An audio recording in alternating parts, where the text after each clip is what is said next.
My phone buzzed against the cold marble countertop at exactly 7:12 in the morning. I stared at the screen and felt a knot of dread tighten in my stomach. It was my father, Reginald. He never called this early unless he wanted money or to gloat about something. I slid the answer button and tapped the speaker icon, setting the phone down next to my half-empty cup of black coffee. Dominique, his voice boomed through the speaker, cold and detached. I have news. Your grandfather Elijah died last night. The funeral is set for Friday. I froze, my hand hovering over my mug, but I did not freeze from grief. I froze from the sheer audacity of the lie. He left us everything, my father continued, his voice gaining a sickening tone of triumph. The house, the land, the investments. It is all ours. And just so we are clear, you get nothing. Before I could even process the cruelty of his words, I heard a sound in the background that made my blood run cold. It was laughter. My mother Beatrice was cackling. It was a high, shrill sound like a witch celebrating a successful curse. Finally, she shouted from the background, her voice clear as day. Finally, you are out of the picture, old man. Now we can really live. I did not argue. I did not scream. I did not cry. I simply stared across the kitchen island. Sitting right there in his favorite checkered pajamas was Grandpa Elijah. He was alive. He was breathing. He was calmly eating a bowl of oatmeal with sliced bananas, just as he had done every morning for the past 20 years. He held a spoon in his right hand halfway to his mouth. In his left hand, he clutched a sealed manila envelope stamped with the logo of his private attorney. Grandpa had heard every single word. His hand trembled slightly, not from age, but from a rage so deep it looked like it hurt physically. He slowly lowered the spoon back into the bowl. The clinking of the silver against the ceramic sounded like a gunshot in the quiet room. He looked at me, his eyes watering but his jaw set tight. I opened my mouth to speak, to expose their lie, to tell my father that he was talking to a ghost that could still bite back. But Grandpa Elijah shook his head. He pressed a finger to his lips, signaling me to stay silent. He wanted to hear it. He needed to hear it. He leaned in closer to the phone, his face hardening into a mask of stone. He wanted to know exactly how much his own son hated him. Before I tell you how we planned the most satisfying revenge in family history, let me know where you are watching from in the comments below. Hit like and subscribe if you have ever been the only one standing by a loved one when everyone else turned their back. To understand why I sat there in silence while my parents danced on a grave that did not exist, you have to go back exactly 24 hours. It started with a clerical error at St. Mary's Hospital. A homeless man, also named Elijah Brooks, had passed away in the emergency room from a cardiac arrest. The hospital administration, overworked and understaffed, made a lazy assumption. They saw the name in their system and called the first next of kin listed for an Elijah Brooks. That happened to be my father. When the hospital called my father yesterday afternoon, I was actually at his house dropping off some tax documents he was too lazy to file himself. I watched him look at the phone. I saw the hospital caller ID. He did not answer. He silenced the call and went back to his online poker game on his tablet. They will call back if it is important, he had muttered, eyes glued to the digital cards. I had a bad feeling. A granddaughter's intuition. So I called the hospital back myself from the hallway. When the nurse told me Elijah Brooks had passed, I nearly collapsed. I rushed to the hospital, tears streaming down my face, only to find the mistake when I arrived at the morgue. The man lying there was a stranger. My grandfather was alive. He had been at the hospital for a routine checkup and was waiting in the cafeteria sipping tea, wondering why no one had come to pick him up. I found him. I hugged him so hard I nearly broke his ribs. We laughed about the mix-up. It was a funny story. A relief. I pulled out my phone to call my father and tell him the good news. I wanted to tell him that his father was okay, that it was all a big mistake. But then, as I drove Grandpa back to my parents' house to surprise them, we saw something that made us stop the car down the street. My father was standing on the porch on the phone with a real estate agent. I rolled down the window and the wind carried his voice clearly to us. Yes, the old man is dead, my father was saying, his voice buzzing with excitement. We want to list the house immediately. I know the market is hot. We can have it on the market by Monday. Cash offers only. Grandpa Elijah sat in the passenger seat of my car, his hands gripping his knees. He watched his son, the boy he had raised, the boy he had put through college, trying to sell his home before his body was even supposedly cold. Wait, Grandpa whispered, his voice cracking. Do not go in there, Dominique. But Grandpa, I said, reaching for the door handle. We have to tell them. No, he commanded, a tear rolling down his weathered cheek. Drive me to your house. If they think I am dead, let them think I am dead. I want to see how far they will go. I want to see who they really are when they think no one is watching. So I drove him to my place. We installed cameras. We waited. And now, sitting in my kitchen eating oatmeal while my mother laughed about his death, Grandpa Elijah was about to get the show of a lifetime. I adjusted the volume on my laptop so Grandpa would not miss a single word of the betrayal unfolding in high definition on the screen. On the monitor, my parents were standing in their living room, which was already decorated with overpriced furniture they could barely afford. My father, Reginald, held a bottle of Dom Perignon. It was the vintage kind that cost $300 a bottle. He did not look like a man who had just received news of his father's death. He looked like a man who had just won the Powerball lottery. With a loud pop, the cork flew across the room and hit the wall. To new beginnings, Reginald shouted, raising his crystal flute in the air. To the old man, finally kicking the bucket and leaving us the keys to the kingdom. My mother, Beatrice, clinked her glass against his, her face flushed with excitement. I hope you called the broker, Reginald. We need to liquidate that dusty old farm as soon as the death certificate is signed. I am not driving that leased Mercedes anymore. I want my own title. I watched Grandpa Elijah out of the corner of my eye. He was gripping the edge of the kitchen table so hard his knuckles were turning white. The farm they were talking about was 40 acres of land he had bought with his bare hands 50 years ago. It was the land where he taught me how to ride a bike, and where we planted peach trees every summer. To my father, it was just a down payment on a Bentley Bentayga. 40 acres is going to fetch a premium, my father bragged, taking a large gulp of the expensive wine. I already looked up the listing price. Once we sell the land and the commercial properties downtown, we are looking at $5 million liquid cash. I am going to the dealership on Monday. Beatrice laughed, a cruel sound that made my stomach turn. She began pacing around the room, scanning the shelves like a vulture looking for scraps. She stopped in front of the fireplace mantel. There in the center stood a beautiful silver frame. It held a black and white photograph of Grandpa Elijah holding me when I was just a baby. It was the only professional portrait we had of him, laughing genuinely. Beatrice picked up the frame and frowned. She held it with 2 fingers as if it were contaminated with a disease. This has to go, she muttered. What is wrong with it? My father asked, pouring himself a second glass. It ruins the vibe, Beatrice said. It is bad feng shui to have pictures of dead people in the living area. It brings down the energy of the room. We need space for that modern art piece I saw at the gallery. Besides, looking at his face makes me feel guilty about how much money we are about to spend. She did not put the picture in a box. She did not set it aside to give to me. My mother walked over to the tall stainless steel trash can in the kitchen, pressed the foot pedal, and dropped the silver frame into the garbage. The sound of the glass shattering against the bottom of the bin echoed through the speakers. Out with the old, in with the new, she dusted her hands off and took another sip of champagne. Beside me, Grandpa Elijah let out a long, shaky breath. He did not say a word, but I saw a single tear slide down his cheek. He reached out and closed the laptop screen. He had seen enough. The sadness in his eyes was gone, replaced by a cold, hard resolve.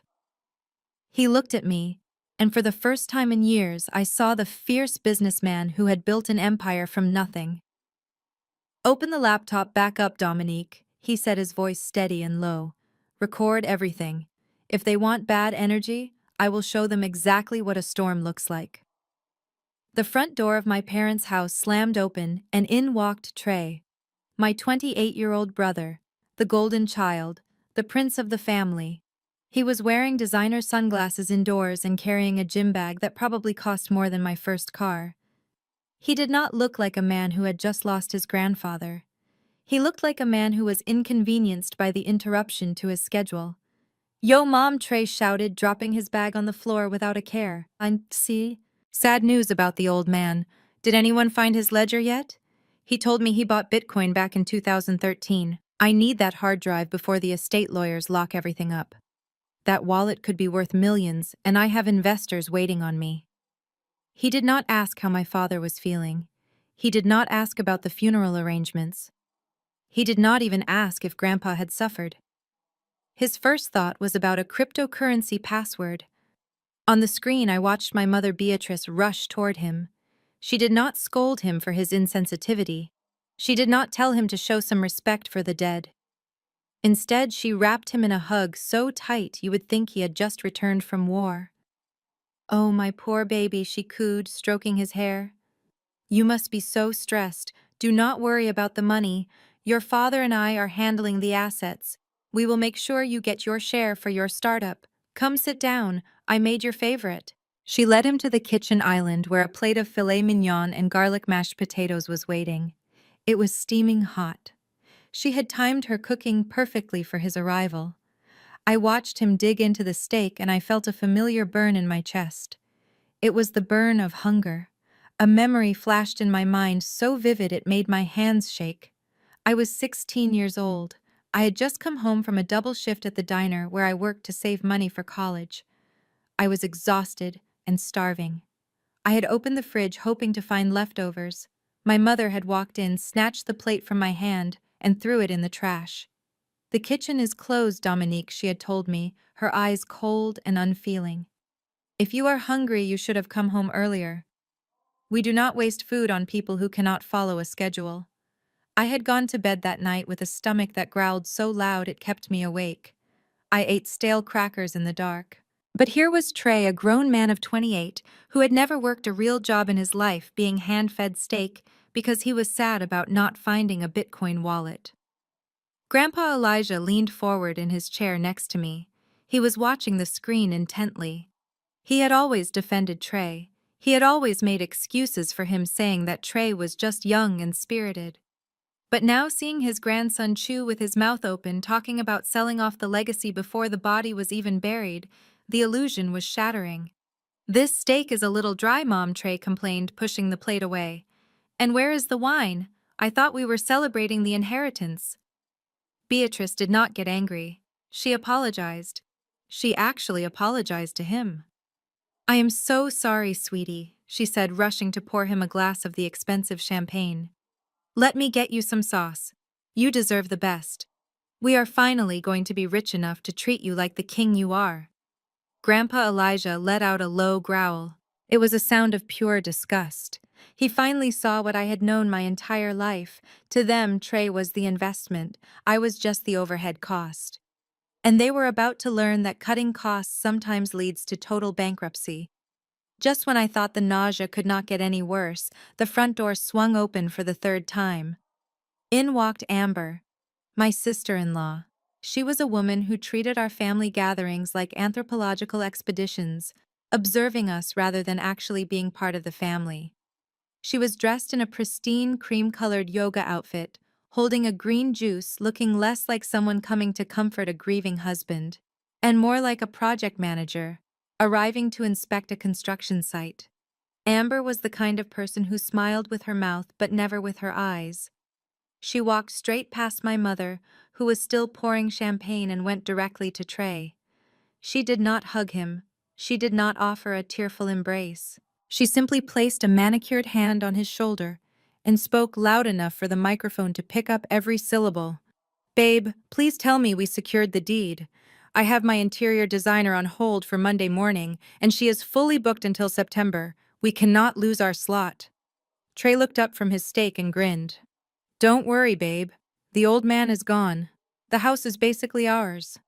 Amber let out a sigh of relief and turned to survey the living room. Her blue eyes scanned the space with a look of critical disdain. She walked over to the corner where Grandpa Elijah's vintage leather armchair sat. It was the chair he had bought with his first big paycheck as a contractor 50 years ago. It was worn and cracked in places, but it held the history of a man who built a legacy from dirt. Amber wrinkled her nose as if she smelled something rotting. God, this place needs a detox, she announced, waving her hand in front of her face. It smells like old people and struggle in here. Trey promised me the first thing we do is call a dumpster service. We need to gut this entire house. All of this junk needs to go. She gestured vaguely at the shelves filled with first edition books and hand-carved sculptures my grandfather had collected from his travels to Africa.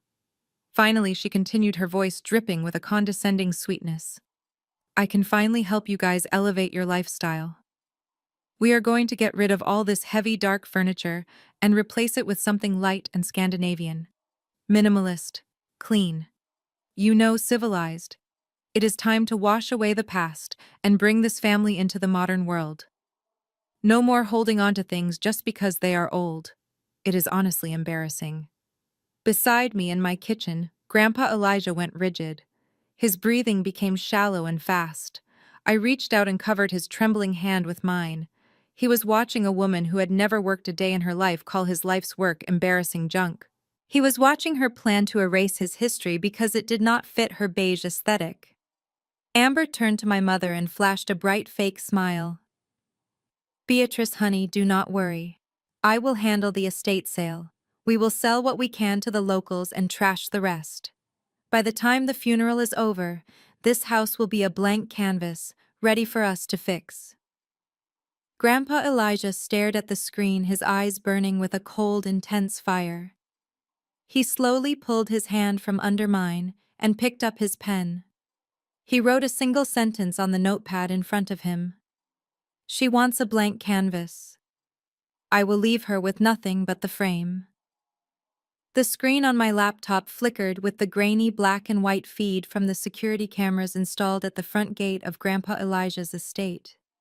It was barely 8 in the evening, but the darkness seemed thicker tonight, as if the universe itself was trying to hide the shame of what was about to happen. Grandpa sat next to me in his wheelchair, his eyes glued to the monitor. He was holding a cup of tea, but his hand was shaking so badly that the liquid rippled like a tiny storm.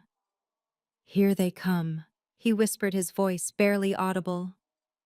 2 sets of headlights cut through the darkness, blinding the camera lens for a moment.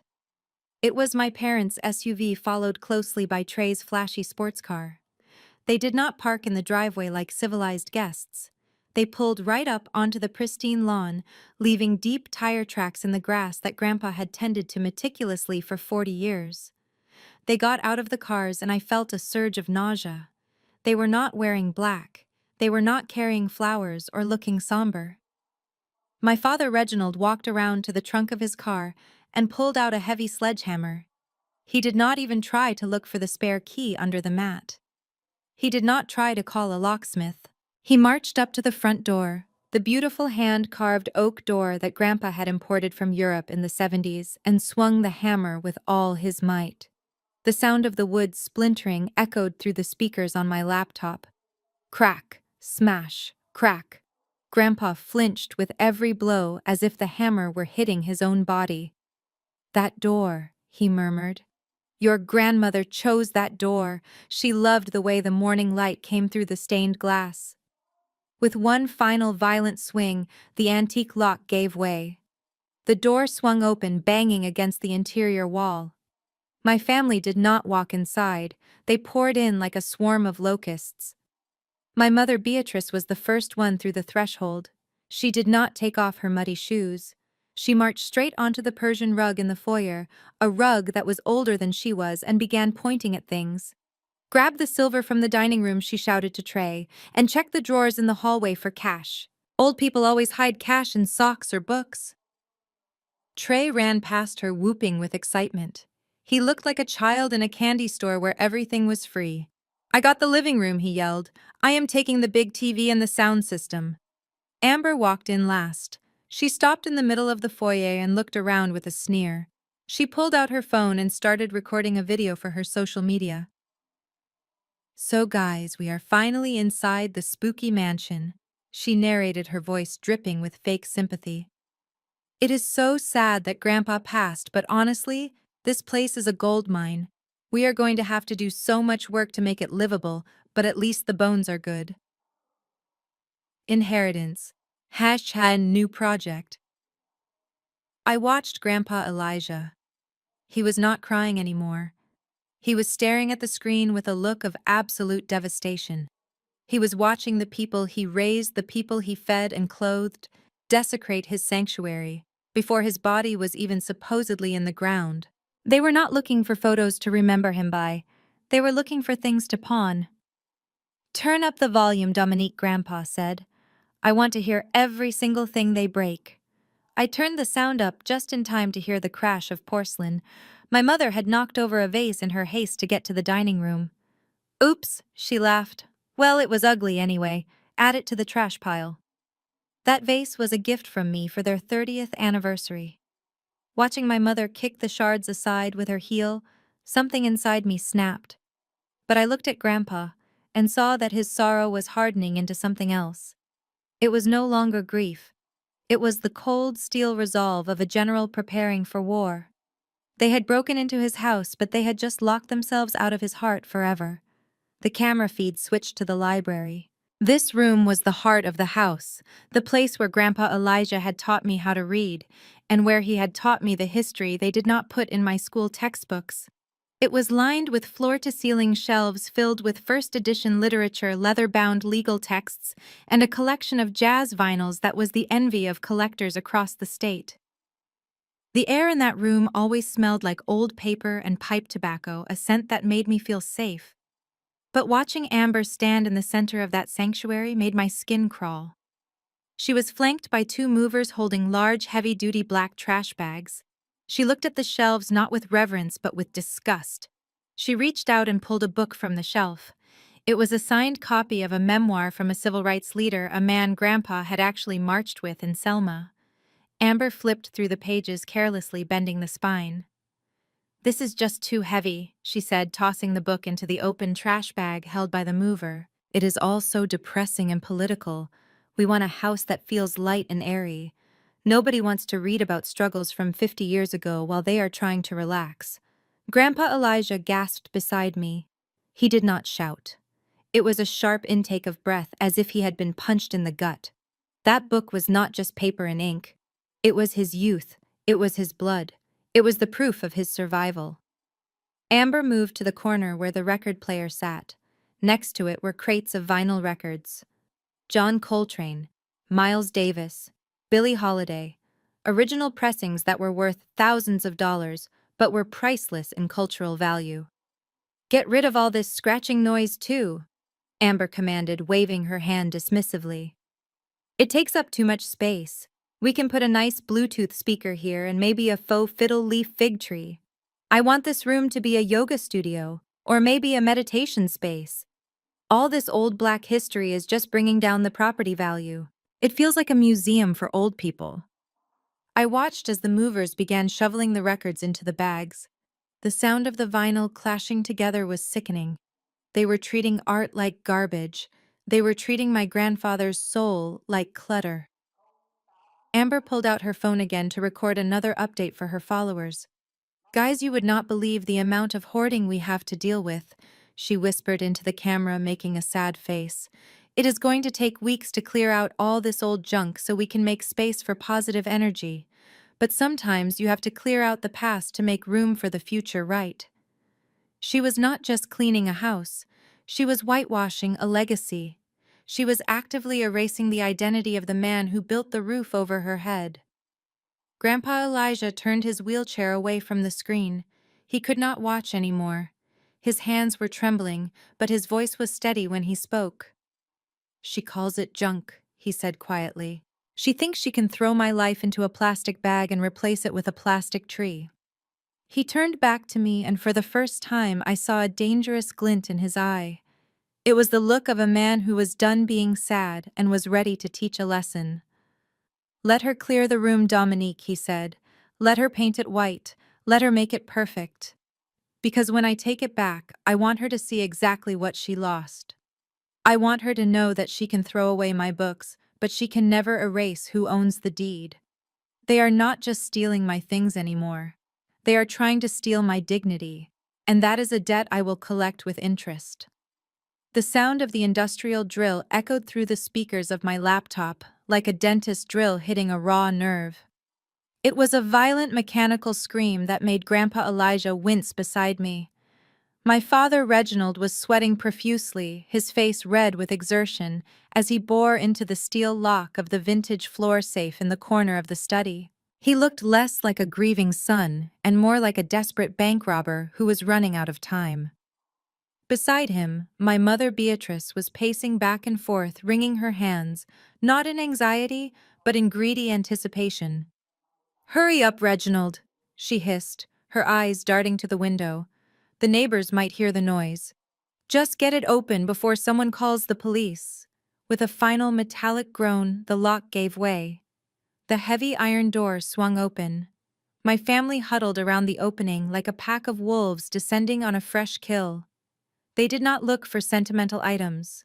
They did not look for the letters my grandmother had written to him during the war, or the medal he received for community service. Their hands grasped for the leather-bound documents stacked neatly inside. "Got it!" my father shouted, pulling out a thick envelope. He ripped the wax seal open with trembling fingers, tearing the paper in his haste. "It is the last will and testament." He scanned the pages, his eyes widening with manic delight. "Listen to this." He cleared his throat and read aloud, forcing a tone of solemnity that was completely fake. "I, Elijah Brooks, being of sound mind and body, hereby bequeath my entire estate, including all real estate holdings and liquid assets, to my only son, Reginald Brooks." The room erupted. Trey pumped his fist in the air, shouting about his new startup capital. Amber clapped her hands giddily, already calculating the renovation budget. My mother let out a scream of joy that sounded more like a banshee wail. "We did it," she cried, hugging my father over the open safe. "We are finally free of that old miser's control. We are rich, Reginald. We are actually rich." They began passing the document around, treating it like a holy scripture. They hugged. They high-fived. My father looked at the ceiling and whispered, "Thank you, Dad. I knew you loved me deep down." I watched them celebrate on the screen, and I felt a strange mix of pity and amusement. They were popping champagne over a piece of paper that was worth less than the napkin under my coffee cup. Grandpa Elijah leaned back in his wheelchair and took a slow, calm sip of his tea. He looked at the date on the document my father was waving around. "That will is dated October 12th, 2014, he said, his voice dry. "That was the year I thought Reginald had finally quit gambling. It was before he stole my identity to buy a boat. What they did not know was that the document they were celebrating had been revoked 7 years ago. Under state law, a new will automatically nullifies any previous versions. And the real will, the one that superseded everything, was currently sitting in a fireproof vault at the law offices of Henderson and Clark downtown. That document did not mention Reginald, Beatrice, or Trey. They were dancing on the deck of the Titanic, convinced they had just been promoted to captain. They had no idea that the iceberg was already scraping against the hull, and I was the one steering the ship. "Enjoy the party," I whispered to the screen, "because the hangover is going to be lethal." The feed switched to the detached garage. This was not just a place to park cars. It was a museum. The floor was polished concrete, and the lighting was designed to showcase the single vehicle resting under a custom-made silk tarp. It was Grandpa Elijah's pride and joy, a cherry-red 1965 Cadillac DeVille convertible. He had restored it himself piece by piece over the course of 10 years. It was the car he drove my grandmother to church in every Sunday until the day she passed away. It was not just a car. It was a time capsule of their love. Trey walked into the garage whistling a tune. He did not look at the tools hanging neatly on the wall. He did not appreciate the smell of oil and wax. He walked straight to the pegboard, where Grandpa kept the spare keys. He grabbed the heavy brass keychain and twirled it around his finger like a toy. "Jackpot," he muttered. He walked over to the car and yanked the silk tarp off in one violent motion, sending dust motes dancing into the air. He did not walk around to admire the chrome or the white wall tires. He just wanted to get inside. He opened the heavy driver's side door and threw himself onto the pristine white leather seats. He was wearing jeans with metal rivets on the back pockets, and I watched in horror as he slid across the vintage upholstery. I knew he was scratching the leather that Grandpa conditioned by hand every month. Trey jammed the key into the ignition and turned it. The engine roared to life. It was a deep, guttural growl that shook the camera lens. A cloud of blue smoke puffed out of the exhaust pipe. A sensible person would let a vintage engine warm up. But Trey was not sensible. He slammed his foot down on the gas pedal, revving the engine until it screamed. The tachometer needle must have been in the red. "Let's see what this boat can do," he shouted over the noise. He shifted the gear into reverse without looking. He did not check the mirrors. He just stomped on the gas. The sound that followed was agonizing. It was the high-pitched shriek of metal scraping against metal. Trey had miscalculated the width of the door frame. The passenger side of the Cadillac scraped violently against the metal track of the garage door. Grandpa Elijah flinched beside me as if someone had cut his own skin. He closed his eyes tight. Trey slammed on the brakes. He did not look worried. He did not look guilty. He looked annoyed. He put the car in park and stepped out to look at the damage. A deep white gash ran along the entire length of the rear fender, ruining the flawless red paint job. "My bad," he shrugged. "That will buff out." He did not apologize to the spirit of his grandfather. Instead, he pulled out his phone. He walked around to the front of the car, hiding the scratch he just made, and started an Instagram live. "Yo, what is up, guys?" Trey said, putting on his influencer voice. "Check out the new whip. My grandpa just passed away and left me this classic. Rest in peace, old man, but thanks for the upgrade. We are going to put some hydraulics on this baby and paint it matte black. Stay tuned for the transformation. Hashtag new car nashtag inheritance." Grandpa opened his eyes. He stared at the screen where his grandson was leaning against the hood of the car, disrespecting everything it stood for. "He thinks it is his car." Grandpa said, his voice dangerously calm. "But he forgot one thing. I never transferred the title to the estate. That car is still registered to me personally." I looked at Grandpa and realized the trap had just snapped shut. That means, I said slowly, that he did not just inherit a car. He just stole a car. And since he drove it out of the garage and damaged it, we have him on camera committing grand theft auto and destruction of property. Grandpa nodded slowly. "Let him drive it around the block," he said. "The police are going to love that live stream footage." I parked my car on the street, ensuring I did not block the driveway my father had already cluttered with his SUV. Walking up the long paved path to the front porch felt like walking into a crime scene. The beautiful oak door was still hanging off its hinges from where my father had taken a sledgehammer to it an hour ago. Through the splintered gap, I could hear the sounds of my childhood home being ransacked. I heard drawers being ripped open. I heard the crash of objects being tossed into boxes. I heard laughter. It sounded less like a family in mourning and more like a chaotic frat party. I stepped onto the porch, taking a deep breath to steady my nerves. I needed to play the role of the grieving, confused granddaughter. I needed to get close enough to record their faces and their words. But before I could even cross the threshold, a figure stepped into the broken doorway, blocking my path. It was Amber. She was holding a glass of Grandpa's vintage port wine in one hand and a clipboard in the other. She looked at me, not with sympathy, but with the annoyance of a bouncer dealing with an uninvited guest at an exclusive club. "Dominique," she said, her voice flat and cold. "What are you doing here?" "I just wanted to see the house," I said, trying to keep my voice trembling. "I wanted to be with family. I wanted to help organize Grandpa's things." Amber let out a sharp, cruel laugh. She took a sip of the wine, swirling it around in the glass as she looked me up and down. "Organize? she repeated with a sneer. Is that what you call it? Look, let us be real for a second.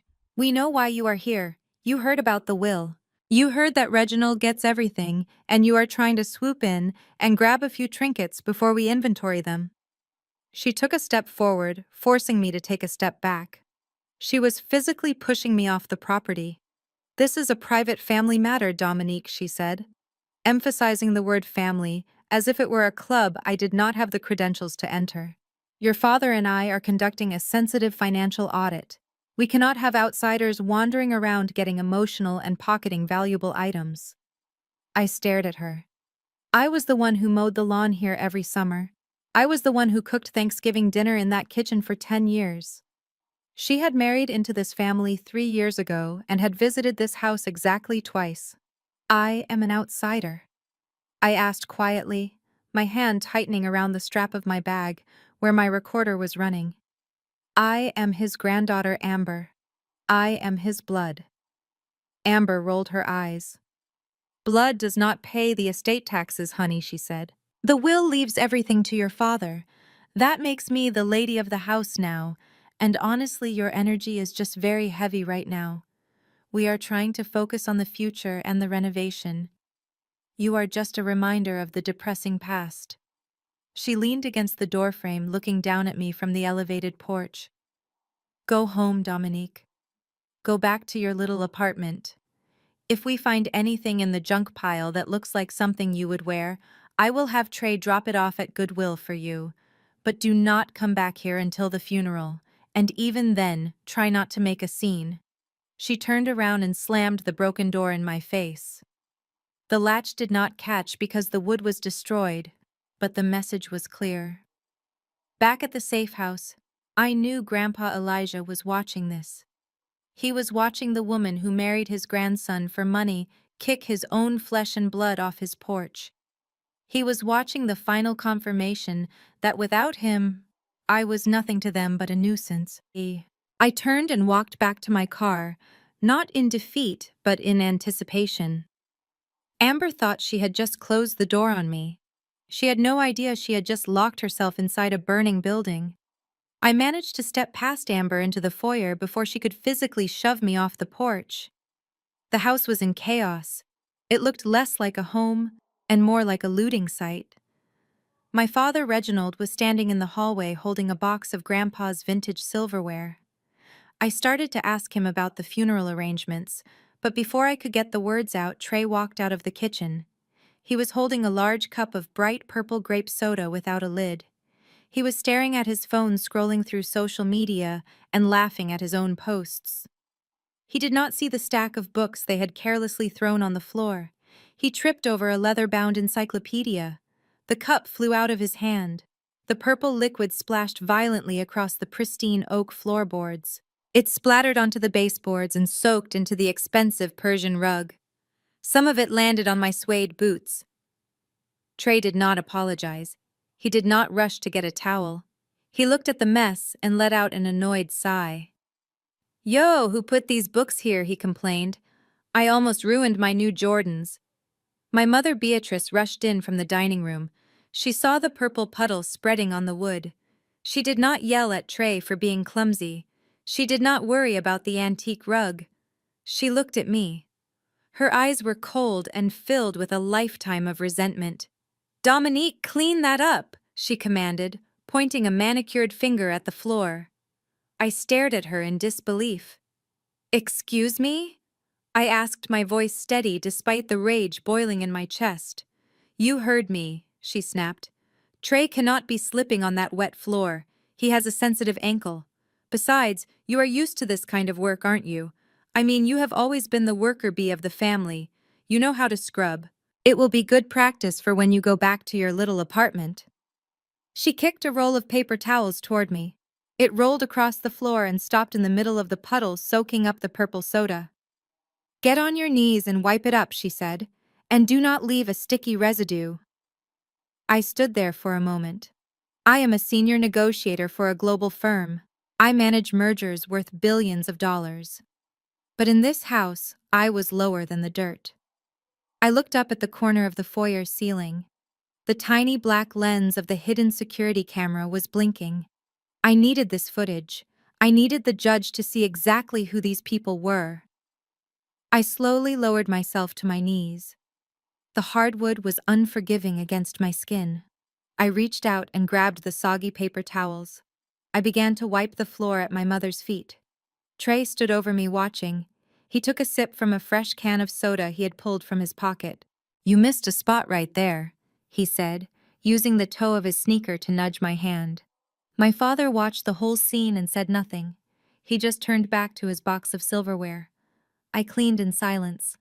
I wiped up every drop. My knees were bruised, my hands were sticky. But as I stood up, I felt powerful. I had just secured the final piece of evidence to prove emotional abuse in court. "Good girl," my mother said, turning her back on me. "Now get out. We have real business to discuss, and we do not need the help listening in." I walked out the door without a word. They thought they had broken me. They had no idea they had just handed me the hammer. I stepped out onto the back patio, trying to calm the shaking in my hands from the humiliation of cleaning the floor. The night air was cool, but the atmosphere inside the house was toxic. I was about to walk to my car when I heard a voice coming from the shadows of the garden gazebo. It was my father, Reginald. He was not mourning. He was not reflecting on his loss. He was pacing back and forth with his phone pressed to his ear, his voice a mixture of desperation and arrogance. I crouched behind a large azalea bush and pulled out my phone. I hit record. "Listen to me, Silas," my father hissed into the phone. "I do not care about the interest rate. I need the 500,000 in my account by tomorrow morning. Yes, cash wire." I held my breath. Silas was a name I recognized from my days working in distressed asset management. He was not a banker. He was a hard money lender, a polite term for a loan shark who broke kneecaps when payments were late. My father continued wiping sweat from his forehead with a silk handkerchief. "The collateral is the estate, Silas. The house alone is appraised at 3.2 million. I am the sole heir. The old man kicked the bucket last night, and I am looking at the will right now." He was lying. He did not have the deed. He did not have a probate letter. He was trying to secure a high-risk loan using a property he did not legally own yet, based on a will that was invalid. In the eyes of the law, this was mortgage fraud. It was a felony. I heard the tinny voice on the other end of the line ask for proof of ownership. "I will send you a picture of the will right now." Reginald promised, his voice trembling with greed. "Just send the contract. I will sign whatever you want. I need to pay off the bookie and put a down payment on the penthouse before the market turns." So that was it. He was not borrowing money to pay for the funeral. He was borrowing money to cover his secret gambling debts and to fund a lifestyle he could not afford. He was willing to risk his father's legacy, his father's home, for a quick cash injection. He was gambling with a house that still belonged to a living man. I watched him hang up the phone and let out a sigh of relief. He smiled into the darkness, thinking he had just pulled off a masterstroke of financial maneuvering. He thought he was being a shrewd businessman. But as I stopped the recording, I knew the truth. My father had just sold his soul to the devil for a down payment. He had just signed a contract with a shark using bait that belonged to a whale. And when Silas came to collect and found out the collateral was not available, he would not be looking for the house. He would be looking for Reginald. I walked back to my car feeling a strange sense of calm. I did not need to destroy my father. He had just put a price on his own head. All I had to do was wait for the check to bounce. I sat in the driver's seat of my car and locked the doors. The silence inside the vehicle was a sharp contrast to the chaotic noise of my family looting the house just a few yards away. My hands were no longer shaking. The humiliation I had felt scrubbing the floor was gone, replaced by a cold, icy clarity. My father thought he was a genius for securing a loan from a shark like Silas. He thought he had bought himself time, but in reality he had just placed his head on a chopping block and handed me the axe. I pulled out my secure work phone, the one I used for international mergers and high-stakes acquisitions. I scrolled through my contacts until I found the name Marcus. Marcus was not just a lawyer. He was a fixer. He was the man my firm called when we needed to acquire a distressed asset quietly without the market knowing. He answered on the first ring. Dominique, it is late. Everything okay? I need you to make a purchase for me. I said, my voice steady and professional. Tonight. Right now. I heard the sound of a keyboard clacking in the background. Marcus was already working. Name the asset, he said. It is a promissory note, I explained. A private high-risk loan just issued by Silas Thorne. The borrower is Reginald Brooks. The principal is $500,000. The typing stopped. Your father Marcus asked, his voice dropping an octave. Dominique, are you sure about this? Silas is dangerous. If your father defaults on a loan with him, he is not going to default with Silas, I interrupted. He is going to default with me. I want you to call Silas immediately. Offer him $550,000 cash for the note. Tell him a private equity firm is interested in the underlying real estate collateral and wants to hold the paper. Silas is a businessman. He will take a quick 10% profit over the risk of chasing a gambler for months. There was a pause on the line.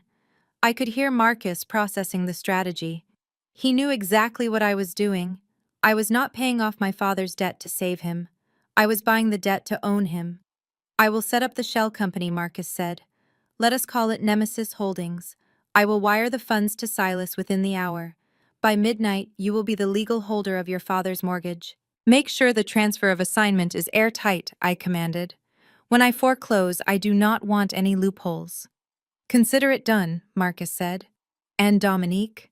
Remind me never to get on your bad side. I hung up the phone and looked back at the house.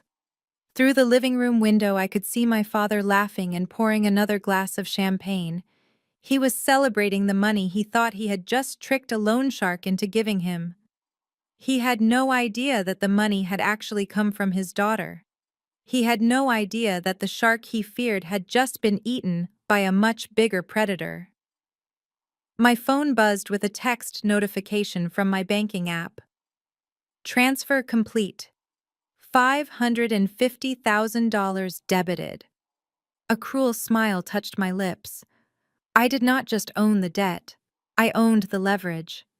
My father had used Grandpa Elijah's house as collateral for a loan he could never repay. Now, if he missed a single payment, if he stepped one toe out of line, I had the legal right to take everything he had. The house, his car, his dignity.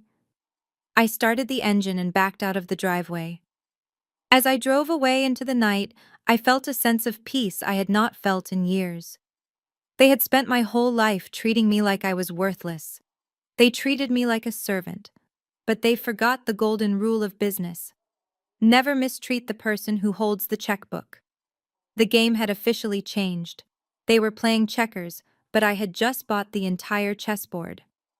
The surveillance feed zoomed in on the dining room table where my family was conducting what looked like a business meeting. My father Reginald held a glossy brochure from the funeral home in one hand and a calculator in the other. He looked at the prices with a scowl, the same expression he used when he found a scratch on his car. $5,000 for a mahogany casket, he spat, throwing the brochure onto the table. That is absolute robbery. The man is dead, Beatrice. He does not need satin lining, he needs a hole in the ground.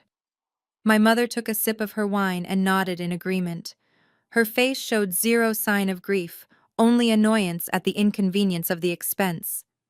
Just pick the direct cremation package, Reginald, she said, waving her hand dismissively. The basic one. It is only $600. It comes with a cardboard container and a plastic bag for the ashes. Nobody is going to see it anyway. But what do we tell people, my father asked. Everyone expects a viewing. The old man was a pillar of the community. My mother smiled a cold, calculating smile that made my blood freeze. We will tell them it was a rare infectious strain, she said smoothly. Something highly contagious. We will say the hospital mandated an immediate sealed cremation for public safety. It solves the problem of us not actually having a body, and it saves us $4,000. It is a win-win. I looked at Grandpa Elijah sitting beside me. He was staring at the screen, watching his own son haggle over the price of burning him. He looked down at his hands, his eyes filled with a quiet heartbreak. They were willing to throw him in a cardboard box, like an old pair of shoes, to save money. But the moment the conversation shifted to the reception, the budget constraints suddenly vanished. Amber pulled out her iPad and pulled up the catering menu. "Okay, so we saved money on the disposal," she said, using the word disposal as if Grandpa were a bag of trash. "That means we have more room in the budget for the alcohol. We absolutely cannot serve domestic beer. This is a networking event. All the investors are going to be there. We need top shelf." "Put us down for the platinum bar package," my father told the caterer on the speakerphone, his voice suddenly cheerful. "Yes, the one with the Grey Goose vodka and the 20-year-old scotch. And make sure the hors d'oeuvres are seafood heavy. We want the lobster sliders and the truffle oil fries." I did the math in my head. They were spending $600 on my grandfather and $15,000 on liquor and lobster. They were treating his funeral like an overhead cost they had to minimize while treating their party like a lavish investment in their new social status. Amber clapped her hands together in delight. "This is going to be the event of the season," she squealed. "People are going to be talking about this funeral for years." Grandpa Elijah slowly turned his wheelchair away from the screen. He did not say a word. He just wheeled himself over to the window and looked out at the night sky. I walked over and placed a hand on his shoulder. "They are right, Grandpa," I whispered. "People are going to be talking about this funeral for years. But not for the reasons they think. They are planning a party to celebrate their wealth. But we are planning a party to celebrate their ruin. And trust me, the bill for this event is going to cost them a lot more than money."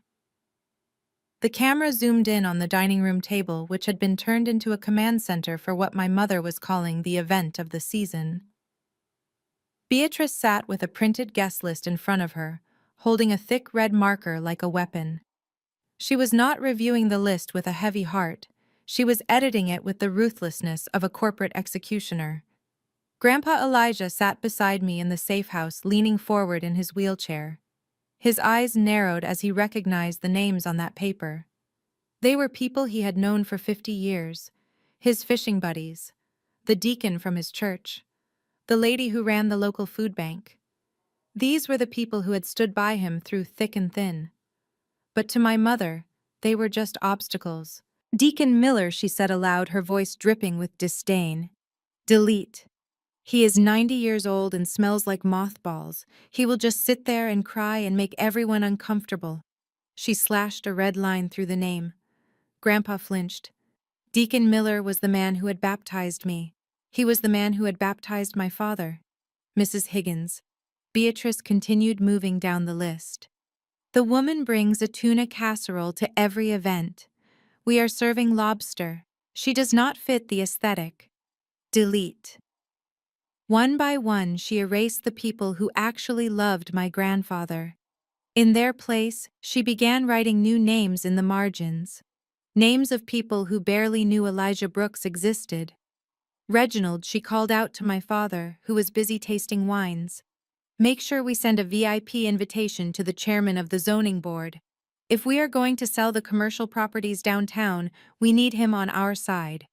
This funeral is the perfect time to corner him for a conversation." My father nodded enthusiastically. "Good thinking, Beatrice. And add the vice president of the bank. I want him to see that we have liquid assets now. It will help with our credit score." Then Trey chimed in from the couch where he was texting. "Yo, Mom, make sure you save a table for my boys. I invited the promoters from Club Onyx. And I got a couple of Instagram models coming through. They are going to live stream the service. It is going to be great exposure for my personal brand." I watched in horror. They were turning a solemn memorial service into a networking mixer and a social media stunt. They were filling the seats with Sharks politicians and influencers while banning the loyal friends who would have actually grieved. Grandpa Elijah turned away from the screen. His hands were shaking not from age but from a deep, boiling anger. "They do not want a funeral," he whispered, his voice rough with emotion. They want a trade show. They are trading my memory for favors. He looked at me, and for the first time I saw the sadness completely vanish from his eyes. It was replaced by a cold, terrifying clarity. Let them invite the sharks, Dominique, he said. Let them fill the room with the most powerful people in the city. Let them bring the cameras and the influencers. Because when I walk through those doors, I want the whole world to see exactly what kind of monsters they are. They want an audience. Fine. I will give them a show they will never forget. Beatrice finished her editing with a flourish of the red marker. There she said, leaning back with a satisfied smile. No dead weight. Just power players. This is going to be perfect. She had no idea that the only power player who mattered was sitting in a wheelchair 5 miles away waiting for his cue to enter stage left. The digital invitation landed in my inbox like a grenade. It was not a somber notification of a memorial service. It was a glittery animated graphic that looked like a flyer for a nightclub opening in Miami. The text flashed in gold letters across the screen. The Elijah Brooks Celebration of Life. Saturday night. The theme was listed in bold capital letters at the bottom. All white attire only. Strict dress code enforced. I stared at the screen. My grandfather was a man of tradition. He believed in black suits for funerals. He believed in solemnity. My family was turning his final farewell into a fashion show inspired by a hip-hop music video. Before I could even process the absurdity of it, my phone rang. It was Amber. She did not say hello. She did not ask how I was holding up. She skipped straight to the logistics. Did you see the invite, Dominique? She asked, her voice clipped and professional. It is going to be stunning. We have white roses, white drapes, and white carpet. It needs to look heavenly for the Instagram photos. I took a deep breath. I assumed this meant I needed to go buy a white dress. I started to ask her if a cream-colored suit I owned would be appropriate. Oh no, honey, she interrupted, letting out a sharp laugh. You misunderstand. The all-white dress code is for the guests. It is for the family and the VIPs. You are not attending as a guest, Dominique. You are attending as the logistics coordinator. I felt a cold chill run down my spine. What are you talking about, Amber? I am his granddaughter. Technically, yes, she said, her voice dripping with condescension. But visually, you do not really fit the aesthetic we are going for. Look, we need someone to manage the catering staff and show the servers where to put the dirty dishes. If you wear white, people might confuse you for someone important. It would just be confusing for the investors. She paused to take a sip of something on her end. I need you to wear black, she commanded. And not that nice black cocktail dress you wore to Christmas. Wear something plain. Something modest. Something that says, I am here to work, not to shine. We need you to blend into the background. Think of yourself as a shadow. We want the photos to focus on the successful members of the family. I looked over at Grandpa Elijah. He was sitting in his wheelchair, polishing the brass buttons on his vintage military dress uniform. He was preparing to walk into that room looking like a general. Meanwhile, his grandson's wife was ordering me to dress like a maid. Grandpa had heard everything. He stopped polishing. He did not look angry anymore. He looked determined. Let her dress you in rags, Dominique, he said quietly. Let them think you are invisible. The servant always hears the secrets that the masters speak when they think no one is listening. I put the phone back to my ear. My voice was steady. Understood, Amber. I will wear my old black work slacks and a plain shirt. I will stay in the shadows. Perfect, she chirped. Make sure you use the service entrance around the back. We do not want you cluttering up the red carpet arrival photos. I hung up the phone. She wanted me to look like the help. She wanted me to be invisible. She had no idea that by forcing me into the shadows, she was giving me the perfect cover to destroy them. I would wear black. It was appropriate after all. I was the only one dressing for the funeral they did not know was coming for them.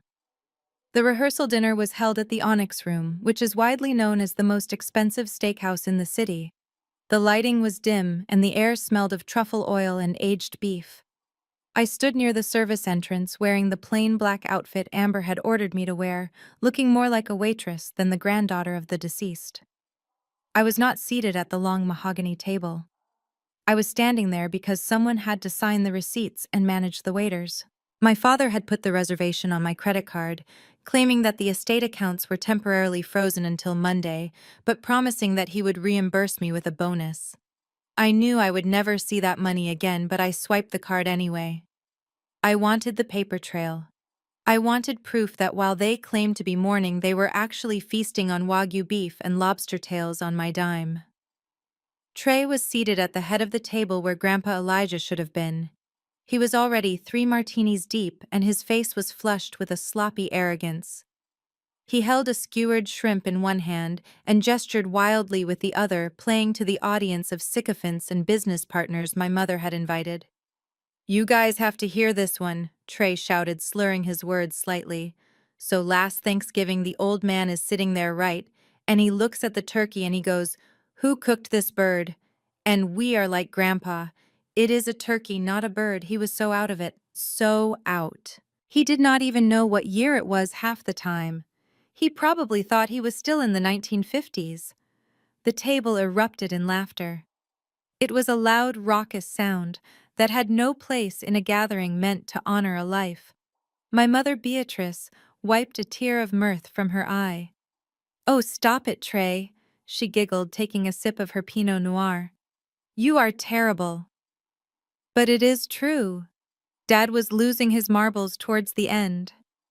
Remember when he tried to tell you how to run your business? He thought you could still buy a house for $10,000. He was just so disconnected from reality. Amber chimed in, leaning her head on Trey's shoulder. It was honestly a mercy that he passed when he did. It must be so hard to live when your brain is just mush.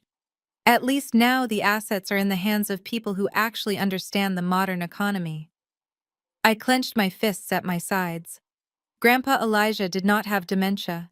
He was sharp as a tack until the day he faked his death. The only reason he asked who cooked the turkey last year was because my mother had burnt it to a crisp, and he was trying to be polite about the taste. They were rewriting history. They were painting him as a senile, incompetent old fool to justify their takeover. They were mocking the man who had paid for the clothes on their backs and the food in their mouths. Trey raised his glass for a toast. To Grandpa Elijah, he announced with a smirk. "Thanks for the money, old-timer. We will take it from here." Everyone clinked glasses, shouting, "Hear, hear." I felt a vibration in my pocket. It was a text from the bank alerting me that the bill for this dinner had just hit $5,000. I looked at the table. They were laughing, eating, and drinking my money while spitting on my grandfather's grave. I signaled the waiter to bring another bottle of the most expensive champagne. "Keep it coming," I whispered to the server. "Let them get drunk. Let them get comfortable. Because tomorrow, when they wake up with a hangover, they are going to find out that the old man they called senile is the one who holds the cure, and he is not sharing." While my family was sleeping off their expensive hangovers in their comfortable beds, Grandpa Elijah was already awake in the guest room of my safe house. The sun had not yet risen, but the lights in the bathroom were blazing. I stood in the hallway watching him through the crack in the door. For the past 3 days I had seen a hurt, confused old man. But the man standing in front of the mirror this morning was a stranger.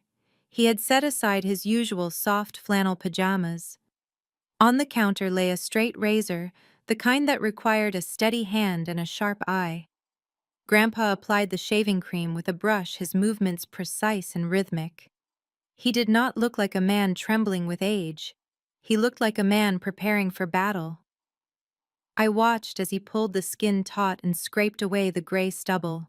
With every stroke of the blade, it seemed as if he was peeling away the mask of the senile, helpless grandfather my family had mocked. He was revealing the square jaw and the steely expression of the man who had built a dynasty from nothing.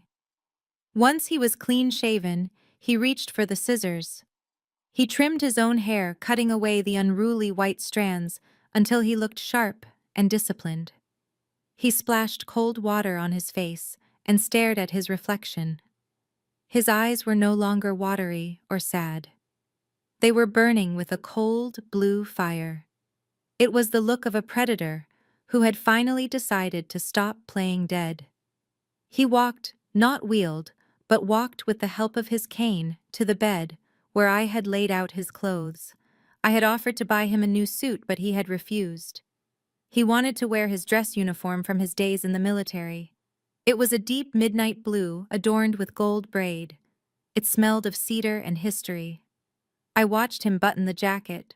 It was a little tight around the chest, but he stood tall, sucking in his breath, forcing his body to remember the posture of a soldier.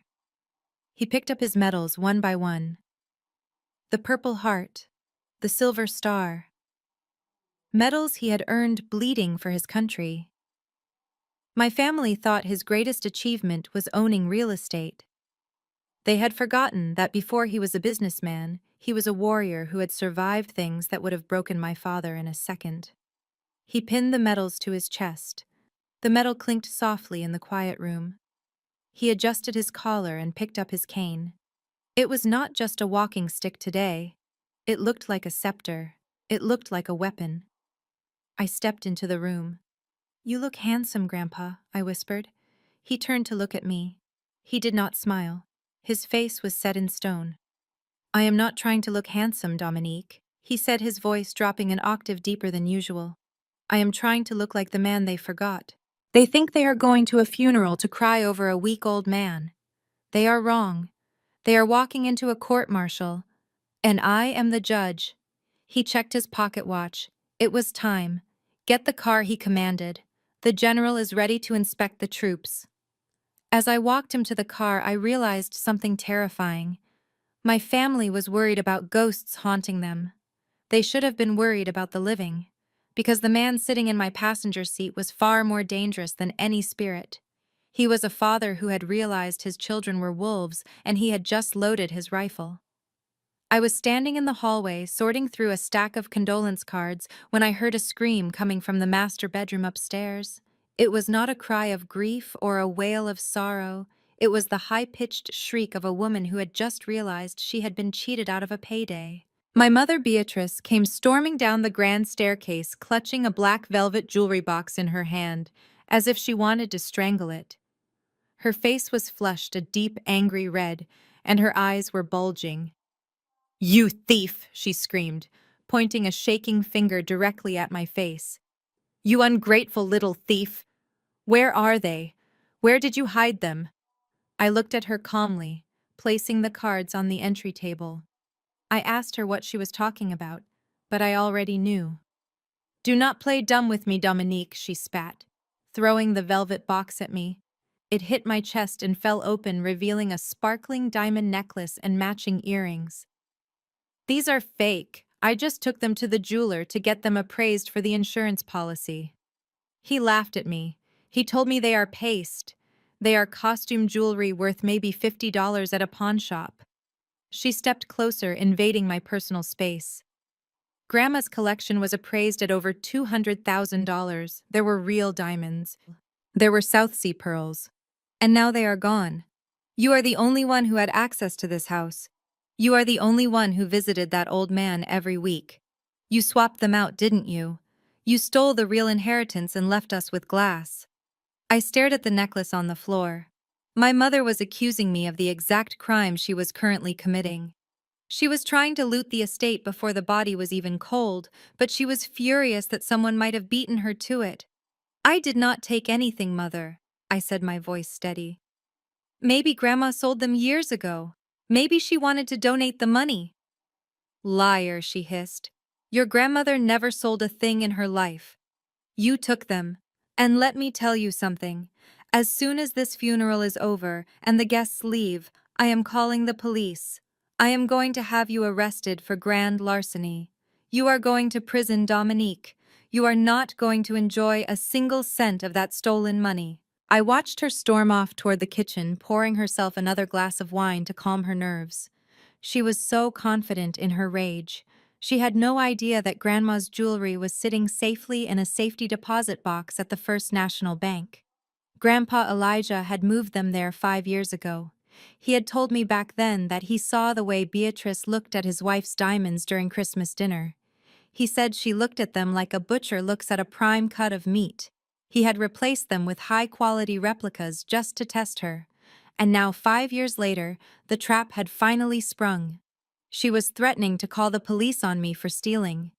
She did not realize that by reporting the missing jewelry, she would be forcing an investigation that would lead directly to the safety deposit box key, which was currently in Grandpa Elijah's pocket. I picked up the fake necklace from the floor. It sparkled under the hallway lights. It looked real enough to fool anyone except a greedy woman trying to cash out quickly. "Go ahead and call the police." "Mother," I whispered to the empty hall. "Please call them. Because when they get here, they are going to find a lot more than just missing jewelry. They are going to find a dead man walking, and a family of thieves caught red-handed." I was standing in the kitchen trying to wash the taste of cheap coffee out of my mouth with a glass of tap water. The house was finally quiet for a moment. My mother was upstairs trying on different shades of white for her funeral outfit, and Trey had passed out on the sofa. I thought I had a moment of peace. I should have known better. My father, Reginald, walked into the kitchen. He did not look at me with the eyes of a parent concerned for his child. He looked at me like a landlord looking at a tenant he wanted to evict. He opened the fridge, took out a bottle of sparkling water, and took a long, slow sip before speaking. "Dominique, we need to talk about logistics," he said, his voice casual as if discussing the weather. I put my glass down. "What logistics, Father?" "The catering is handled. The flowers are ordered." "I am not talking about the funeral," he said, wiping his mouth with the back of his hand. "I am talking about your living situation. You know that studio apartment downtown, the one I co-signed for when you graduated college?" I nodded slowly. "I paid the rent on that apartment. I paid the utilities. The only reason his name was on the lease was because 10 years ago, I did not have a credit history. I had never missed a payment. In fact, I had paid off the entire year in advance last month." "Well, Trey needs it," Reginald said. I stared at him. "Trey has a 4-bedroom house. Why does he need my 400-square-foot studio?" "He is expanding his business," Reginald explained, puffing out his chest. "You know he is getting into the vintage sneaker resale market. He has hundreds of boxes of limited edition Jordans and Yeezys. He needs a climate-controlled storage unit that is secure. Your apartment is perfect. It is close to the city center and it has good security, so I promised him he could have it." I felt the blood drain from my face. "You are kicking me out of my home so your son can store his shoes." "Do not be dramatic, Dominique," he scoffed. "It is not your home. It is an asset, and right now it is being underutilized. You are hardly ever there anyway with your work. Trey needs the space to build his empire. Those shoes are an investment." He took another sip of water.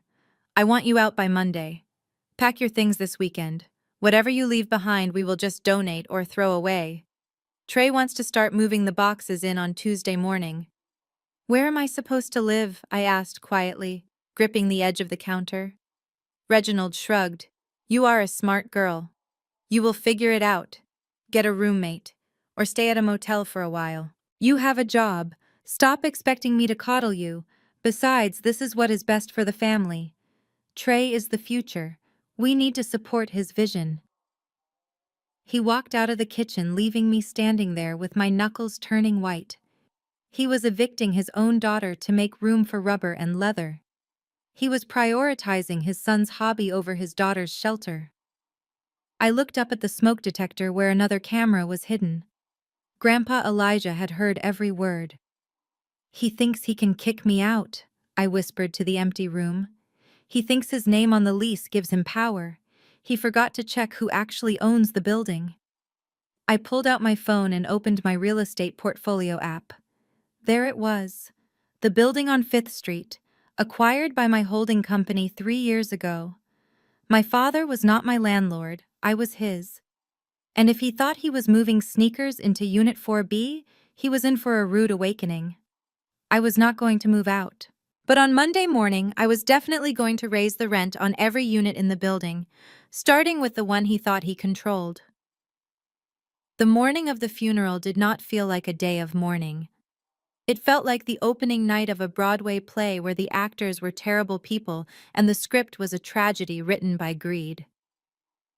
The funeral home was decked out in thousands of white roses just as Amber had demanded. The scent was overwhelming. It smelled like money and deceit. I pulled my car around to the service entrance just as I was told.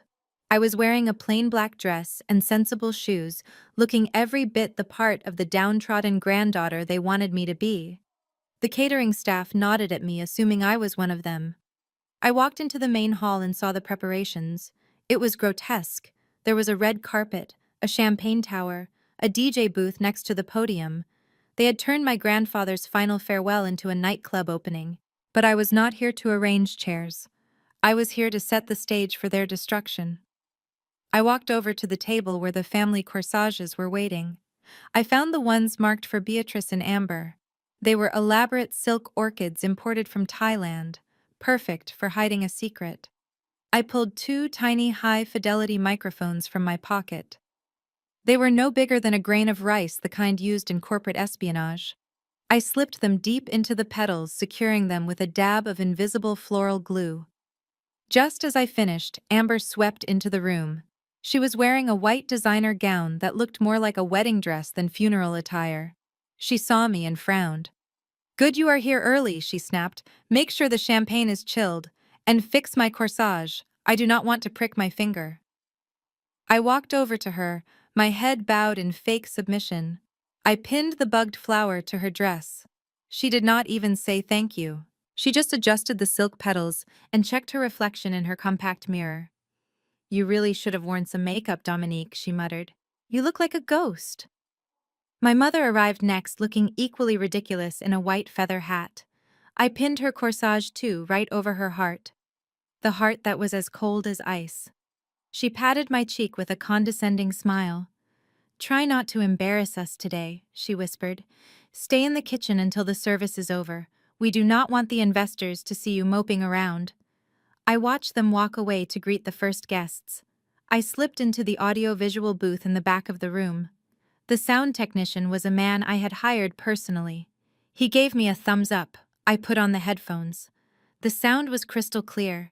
I could hear Amber complaining about the humidity. I could hear my mother asking if the photographer had arrived. The trap was set. They were walking around with live microphones broadcasting their true selves to my recording device. In an hour, I would connect that feed to the main speakers. The room was filling up with the city's elite. They thought they were here for a party. They had no idea they were about to witness a massacre. The silence in the booth was heavy. It was the deep breath before the plunge. I looked at the empty stage where Grandpa Elijah would soon make his entrance. I smiled. It was showtime. The lights in the banquet hall dimmed, leaving only a single bright spotlight focused on the crystal podium. It was time for the main event. My mother Beatrice glided onto the stage. She paused for effect, looking out at the sea of white-clad guests with a practiced expression of tragic beauty. She pressed a lace handkerchief to her eyes, which I noticed remained completely dry. She leaned into the microphone and let out a trembling sigh that was loud enough to be heard in the back row. My father Elijah was a simple man. She began, her voice quivering with a theatrical vibrato. He did not care for luxury. He cared for family. And oh, how he loved me. I was his little girl. I was the light of his life. I stood in the shadows of the audio booth fighting the urge to vomit. Grandpa Elijah had told me just yesterday that the only time Beatrice ever called him was when her credit card was declined. But the audience ate it up. They nodded solemnly, dabbing their eyes, completely buying the performance of the grieving daughter. And though my heart is shattered, Beatrice continued, her voice gaining strength. She suddenly sounded very businesslike. "I find comfort in knowing that he would want us to move forward. He would want us to thrive. He would want his assets to be managed by those with the vision to grow them. and that is exactly what I intend to do." She stepped back to polite applause and gestured to the side of the stage. "And now, to honor his grandfather's spirit, please welcome the future of the Brooks dynasty, my son Trey." The DJ dropped a heavy bass beat. It was a hip-hop track that rattled the windows.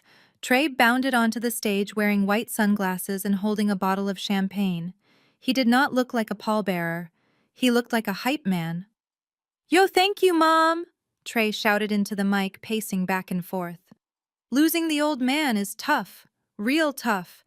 But you know Grandpa was a hustler. He built this town. And I know he is looking down on us right now saying, 'Trey, get that money.'" A few of his friends in the front row whooped and cheered. "That is why tonight I am proud to announce the official launch of my new venture." Trey continued, signaling for a projection screen to drop down behind him. It was a digital rendering of a neon-lit building with dancers in cages and a VIP section. "We are turning the old community center into the Elijah Lounge," he announced, grinning. "It is going to be the hottest club in the state. Bottle service, valet parking, and a gold statue of Grandpa right in the lobby. We are taking the Brooks legacy to the next level, baby." The crowd erupted in applause. The bankers, the investors, the politicians, they were all clapping. They were cheering for a strip club built on the ruins of a community center my grandfather had built to help at-risk youth. I looked at the monitor. The microphones I had planted in the flowers were picking up everything. As my mother hugged Trey on stage, I heard her whisper clearly through my headphones. "Great pitch, honey." I saw the investors nodding. "We are going to make a fortune tonight." They stood there beaming, waving to the crowd, basking in the adoration. They thought they had just secured their future. They had no idea that behind the black curtain, just 20 feet away, the man whose name they were selling was adjusting his tie and preparing to walk out and cancel the show. The applause for Trey's ridiculous nightclub pitch was finally dying down. The investors were nodding approvingly, sipping their champagne, oblivious to the fact that they were cheering for the demolition of a community landmark. I watched from the control booth as Amber walked off the stage. She stepped into the wings, wiping the fake smile off her face the second she was out of the spotlight. She pulled out her phone and started typing furiously. She thought she was safe. She thought she was alone. But she forgot about the orchid pinned to her chest. I looked at the sound technician. He nodded. I reached out and slid the master fader for Channel 4 all the way to the top. Suddenly, a sharp screech of feedback cut through the room like a knife. The murmuring crowd went silent. Heads turned toward the speakers. And then loud and clear, Amber's voice boomed through the hall with the clarity of a radio broadcaster. "Jesus Christ, is this over yet?" The voice was unmistakable. It was not the sweet, grieving granddaughter-in-law who had just been on stage. It was the voice of a bored, irritated woman. I watched the crowd's reaction on the monitor. A woman in the front row gasped. A banker raised an eyebrow. But Amber was just getting started. "This heat is destroying my blowout," she continued, her voice echoing off the vaulted ceiling. "And if I have to hug one more crying old person, I am going to need a chemical peel. That damn old man just had to die on the weekend of the sample sales. I could be in Paris right now. I had a personal shopper appointment booked and everything. But no, I am stuck here in this dusty hall, pretending to care about a guy I barely knew." The silence in the room was deafening. It was heavier than lead. My mother Beatrice froze near the buffet table, her glass of wine halfway to her mouth. Trey stopped high-fiving his friends. Amber was still backstage, completely unaware that her internal monologue was now public knowledge. "At least the inheritance will cover the inconvenience," she sighed into the microphone. "Once we bulldoze that house, I am booking a first-class ticket to Dubai. I deserve a vacation after all this acting. It is exhausting pretending to be sad." On stage, my mother signaled frantically to the DJ to play music to cut the feed. But it was too late. The damage was done. Amber walked back out from the wings expecting to see admiration. Instead, she was met with a sea of shocked faces. She saw the horror in their eyes. She heard the uncomfortable shifting of chairs. She looked at my mother, who was making a slashing motion across her throat. Amber turned pale. She tapped the microphone on the podium nervously, trying to laugh it off. Oh, wow, she stammered, her voice trembling. Technical difficulties, everyone. You know how technology is. It must be some interference. She tried to smile, but her lips quivered. Nobody smiled back. The illusion of the grieving, loving family had just developed its first crack, and I was just getting started with the hammer. The house lights dimmed again. Soft, sentimental piano music began to play over the speakers. The giant projection screen behind the stage flickered to life. The 200 guests tilted their heads back, expecting to see sepia-toned photographs of Grandpa Elijah fishing or holding babies. Instead, they saw the grainy black and white footage of my father Reginald sweating and cursing as he drilled into the floor safe. The sound of the drill on the video was loud and harsh, cutting through the gentle piano music. The crowd gasped collectively. On screen, my father pulled out the old will and kissed it, shouting about being rich. Then the scene cut abruptly to the garage. There was Trey sitting in the vintage Cadillac, deliberately slicing the leather seat with the keys, laughing as he ruined a priceless heirloom. The final clip was the most damning. It was Amber standing in the living room holding the beautiful framed photo of Grandpa holding me as a baby. The audience watched in horrified silence as she called it bad energy and dropped it into the trash can, dusting off her hands with a look of pure disgust. The video ended and the screen went black, but the piano music kept playing a grotesque soundtrack to their humiliation. In the banquet hall, you could hear a pin drop. The bankers, the politicians, the investors, they were all staring at the stage with open mouths. They were not looking at a grieving family anymore. They were looking at vultures. On stage, my mother stood frozen, her face a mask of terror. Trey was looking at his shoes. Amber was clutching the podium so hard her knuckles were white. They were trapped in the spotlight, stripped bare of their lies in high definition. Up in the control booth, I leaned back in my chair and crossed my arms. I had watched them commit these crimes in secret over the last 3 days, but seeing them replayed on a 20-foot screen in front of everyone they needed to impress felt like justice. The illusion was completely shattered. They had wanted a show. They had wanted everyone to see them. Well, now everyone had. The silence stretched on, unbearable and thick. Nobody moved. Nobody clapped. They were all just waiting for the next shoe to drop. And I was about to drop the biggest one of all. The silence in the room did not last long. It was broken by a guttural roar from my father.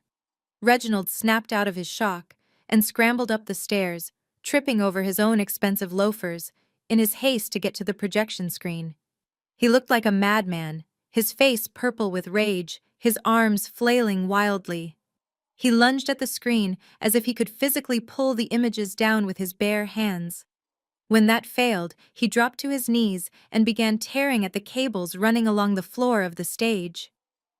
"Turn it off!" he screamed, his voice cracking with desperation. "Kill the feed. Someone kill the damn feed." But the cables he was pulling were just for the decorative lights. The video feed was wireless, controlled securely from my laptop in the locked booth. He looked pathetic, crawling on the stage in his white suit, now scuffed and stained, pulling at random wires, while the loop of him stealing from the safe played over and over again behind him. Below the stage, Trey went into full attack mode. He did not look like a grieving grandson or a savvy business mogul anymore. He looked like a thug.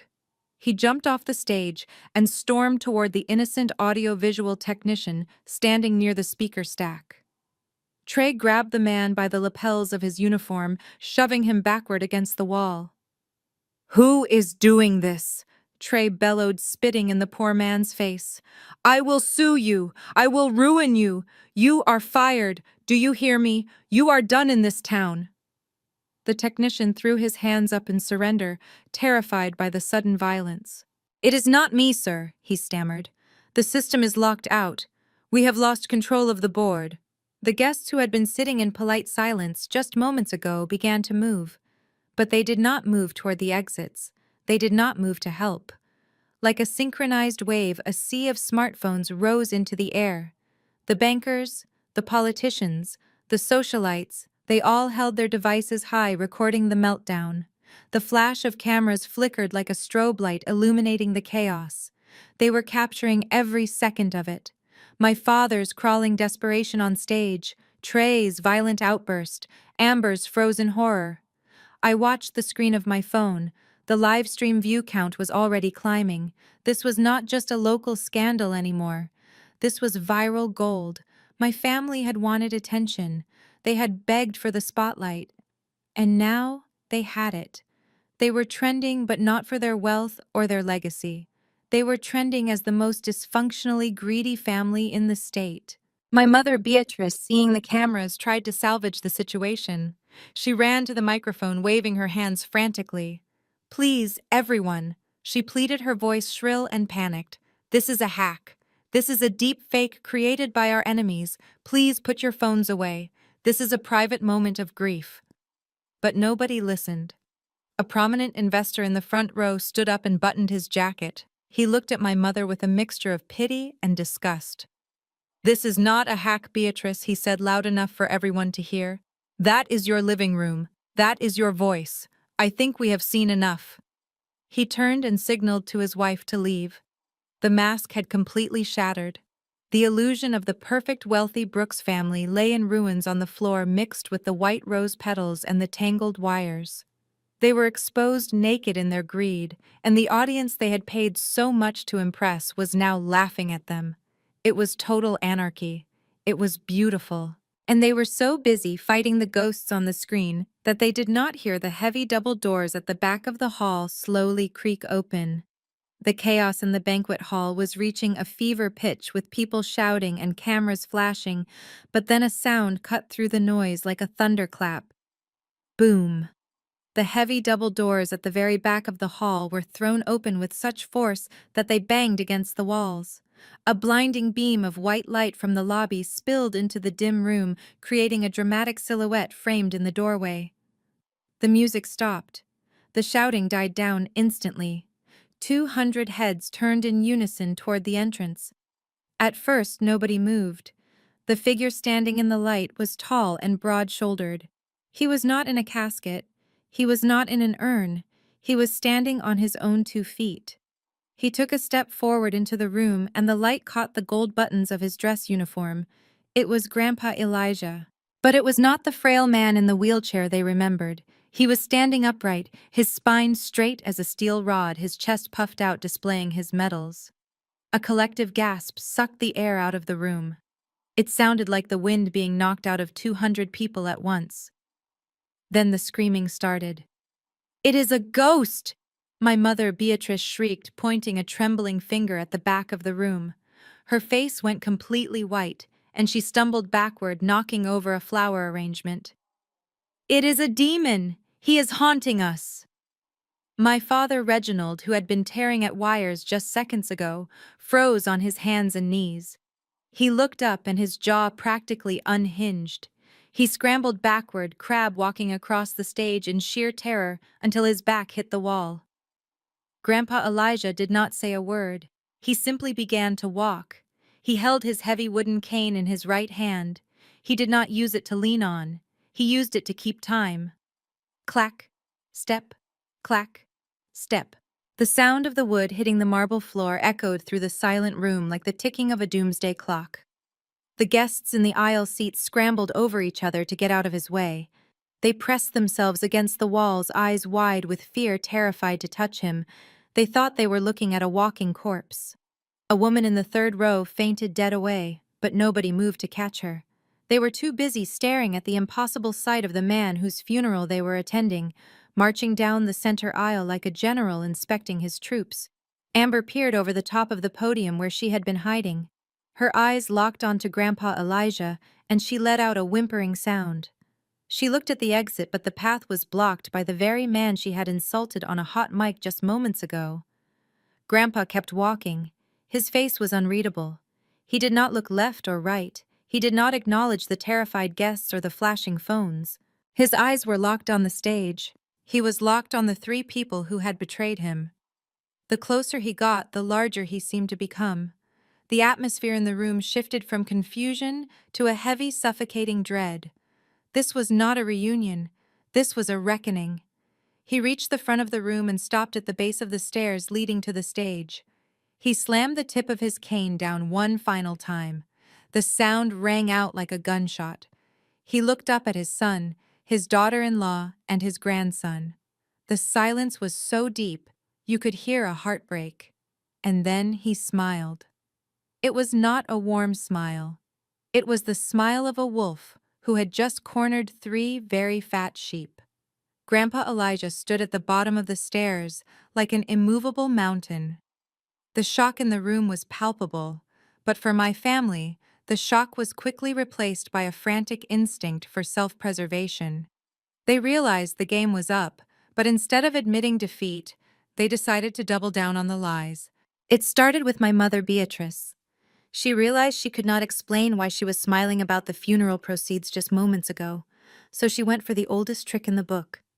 "Oh, my heart," she gasped, clutching her chest with a dramatic flair that would have been rejected by a soap opera director. "The shock. It is too much. My poor heart cannot take it." She looked around for a soft place to land, and seeing none, she crumpled gracefully onto the stage floor. She made sure to adjust her skirt as she fell so she would not look unflattering. She lay there, fluttering her eyelids, letting out little moans of distress, hoping that someone would call an ambulance so she could be carried out of this nightmare on a stretcher. But nobody moved. The guests just stared at her performance with dry eyes. Even my father Reginald stepped over her prone body in his rush to get to Grandpa. Dad Reginald shouted, his voice cracking into a high-pitched squeal of forced relief. "Praise the Lord. It is a miracle. The hospital told us you were gone. We were devastated, Dad. We were absolutely broken. We were just trying to hold it together for the family." He reached out as if to hug Grandpa, but stopped short when Grandpa lifted his cane just an inch off the ground. It was a warning. "Do not touch me." Reginald froze, his hands hovering in the air, his smile twitching nervously. But it was Amber who delivered the performance of a lifetime. She did not faint. She went on the attack. She realized that the videos and the audio recordings were damning. She needed a scapegoat, and she needed one fast. Her eyes darted around the room until they landed on the control booth where I was standing. "It is a trap!" she screamed, pointing a shaking finger at the back of the room. Tears suddenly sprang from her eyes, as if she had a switch. "Grandpa, do not listen to those recordings. It is her. It is Dominique." Amber ran down the stairs, risking a broken ankle in her high heels, and threw herself at Grandpa's feet. She grabbed his hand, clinging to him like a frightened child. "She set us up!" Amber sobbed, her voice rising in hysteria. "She has been jealous of us for years, because she is the black sheep. She hacked the system, Grandpa. She used AI to create those videos. That was not us saying those things. She made deepfakes to ruin your reputation and tear this family apart. We love you. We would never say those things. She is trying to frame us because she wants the inheritance for herself." Trey jumped on the bandwagon immediately. "Yeah, Gramps," he shouted from the stage, wiping sweat from his forehead. "That video of me in the car was CGI. You know how good computers are these days? Dominique is a programmer, right? She whipped that up to make me look bad. I would never scratch the caddy. I love that car. We are the victims here." I watched from the booth in disbelief. Their audacity was boundless. They were standing in front of the man they had robbed, the man they had mocked, and they were looking him in the eye and telling him that his own eyes and ears were lying to him. They were willing to burn me at the stake to save their own skins. Grandpa Elijah looked down at Amber, who was weeping onto his polished shoes. He looked at his son, who was sweating through his expensive suit. He looked at his grandson, who was lying through his teeth. He did not pull his hand away from Amber. He simply stared at her with a look of absolute pity. He waited for her to finish her sobbing. He waited for the room to go silent again. They really thought he was senile enough to believe that technology could fake the hate in their hearts. They were wrong.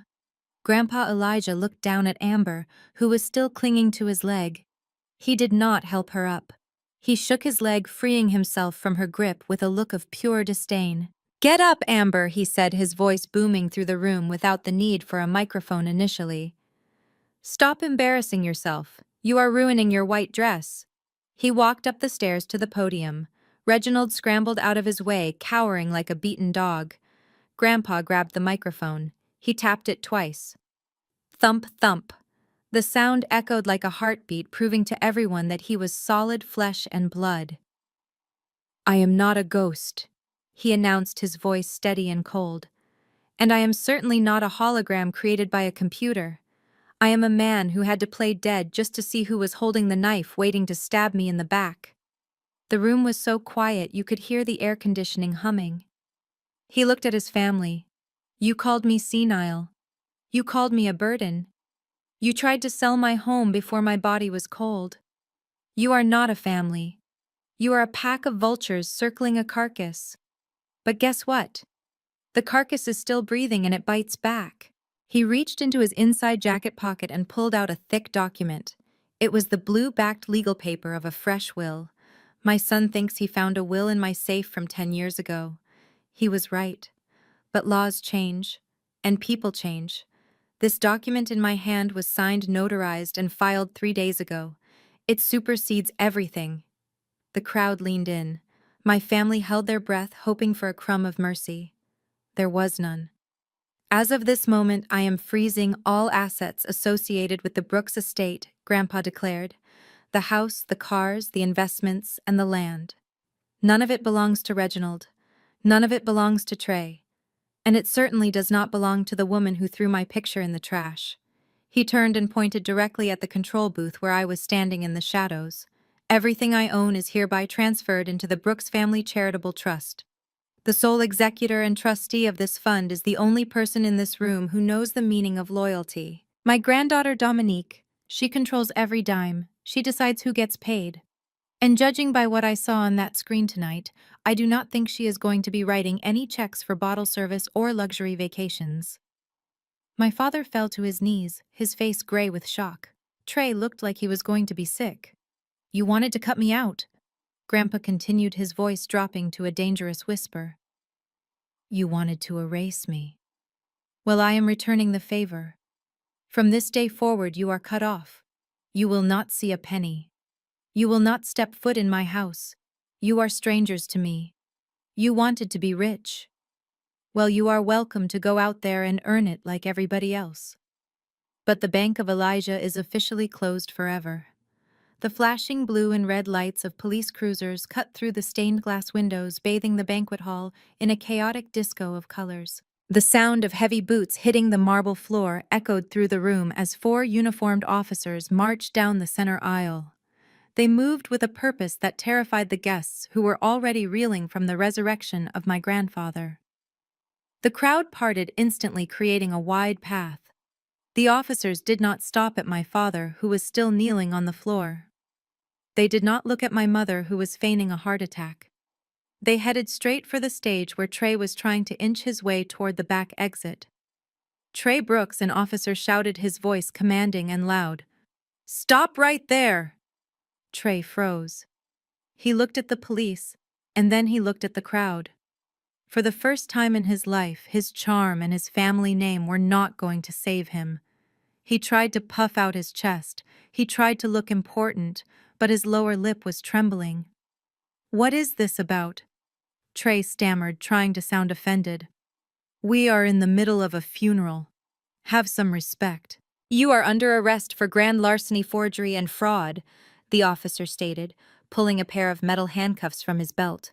"We have a warrant for your arrest issued this evening." Trey laughed, a nervous, high-pitched sound. "Fraud.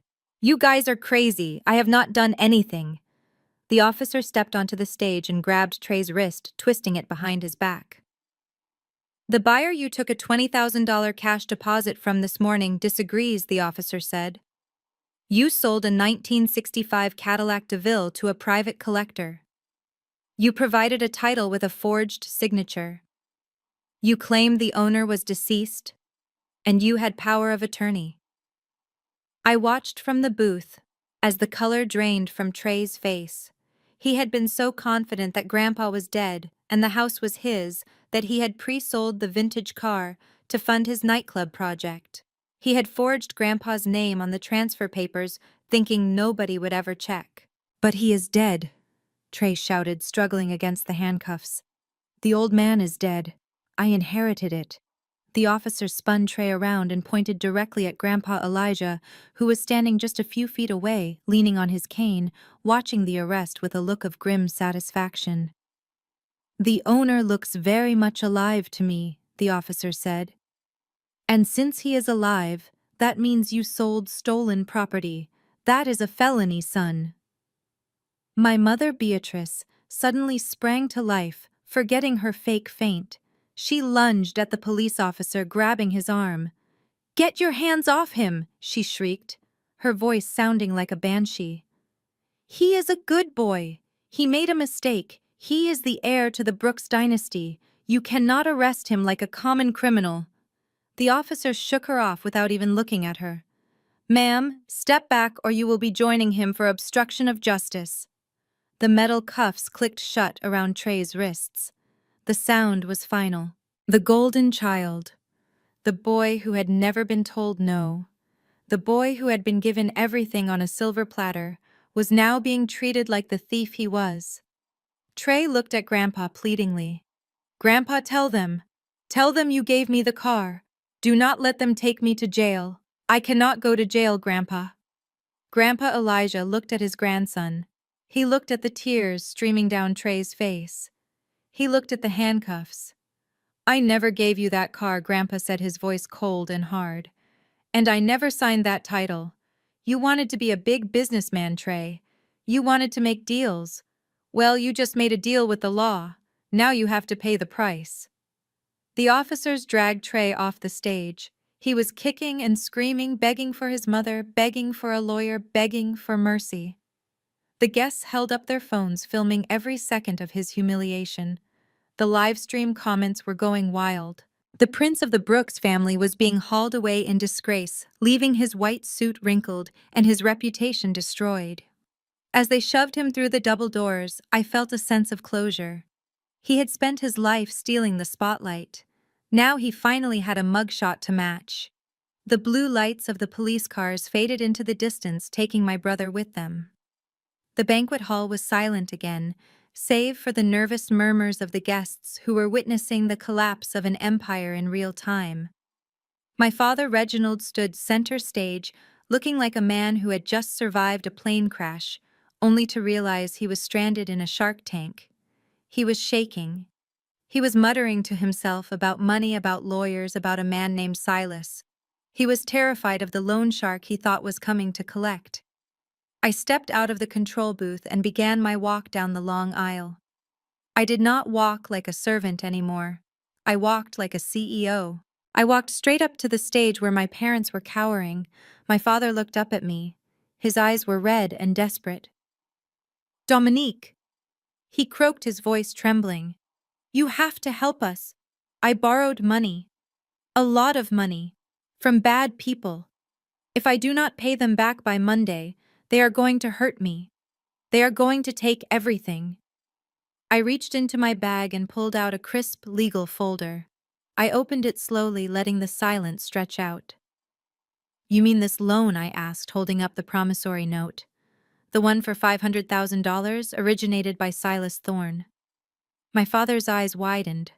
"How did you get that?" "I bought it," I said calmly. "I purchased the debt 2 nights ago through my holding company." "Silas does not own you anymore, Father. I do." He blinked, confused. "But why?" "That is great news. We can work something out. You are family. You can give me an extension. You can forgive the interest, right?" I laughed. It was a cold, sharp sound that cut through his hope like a blade. "An extension."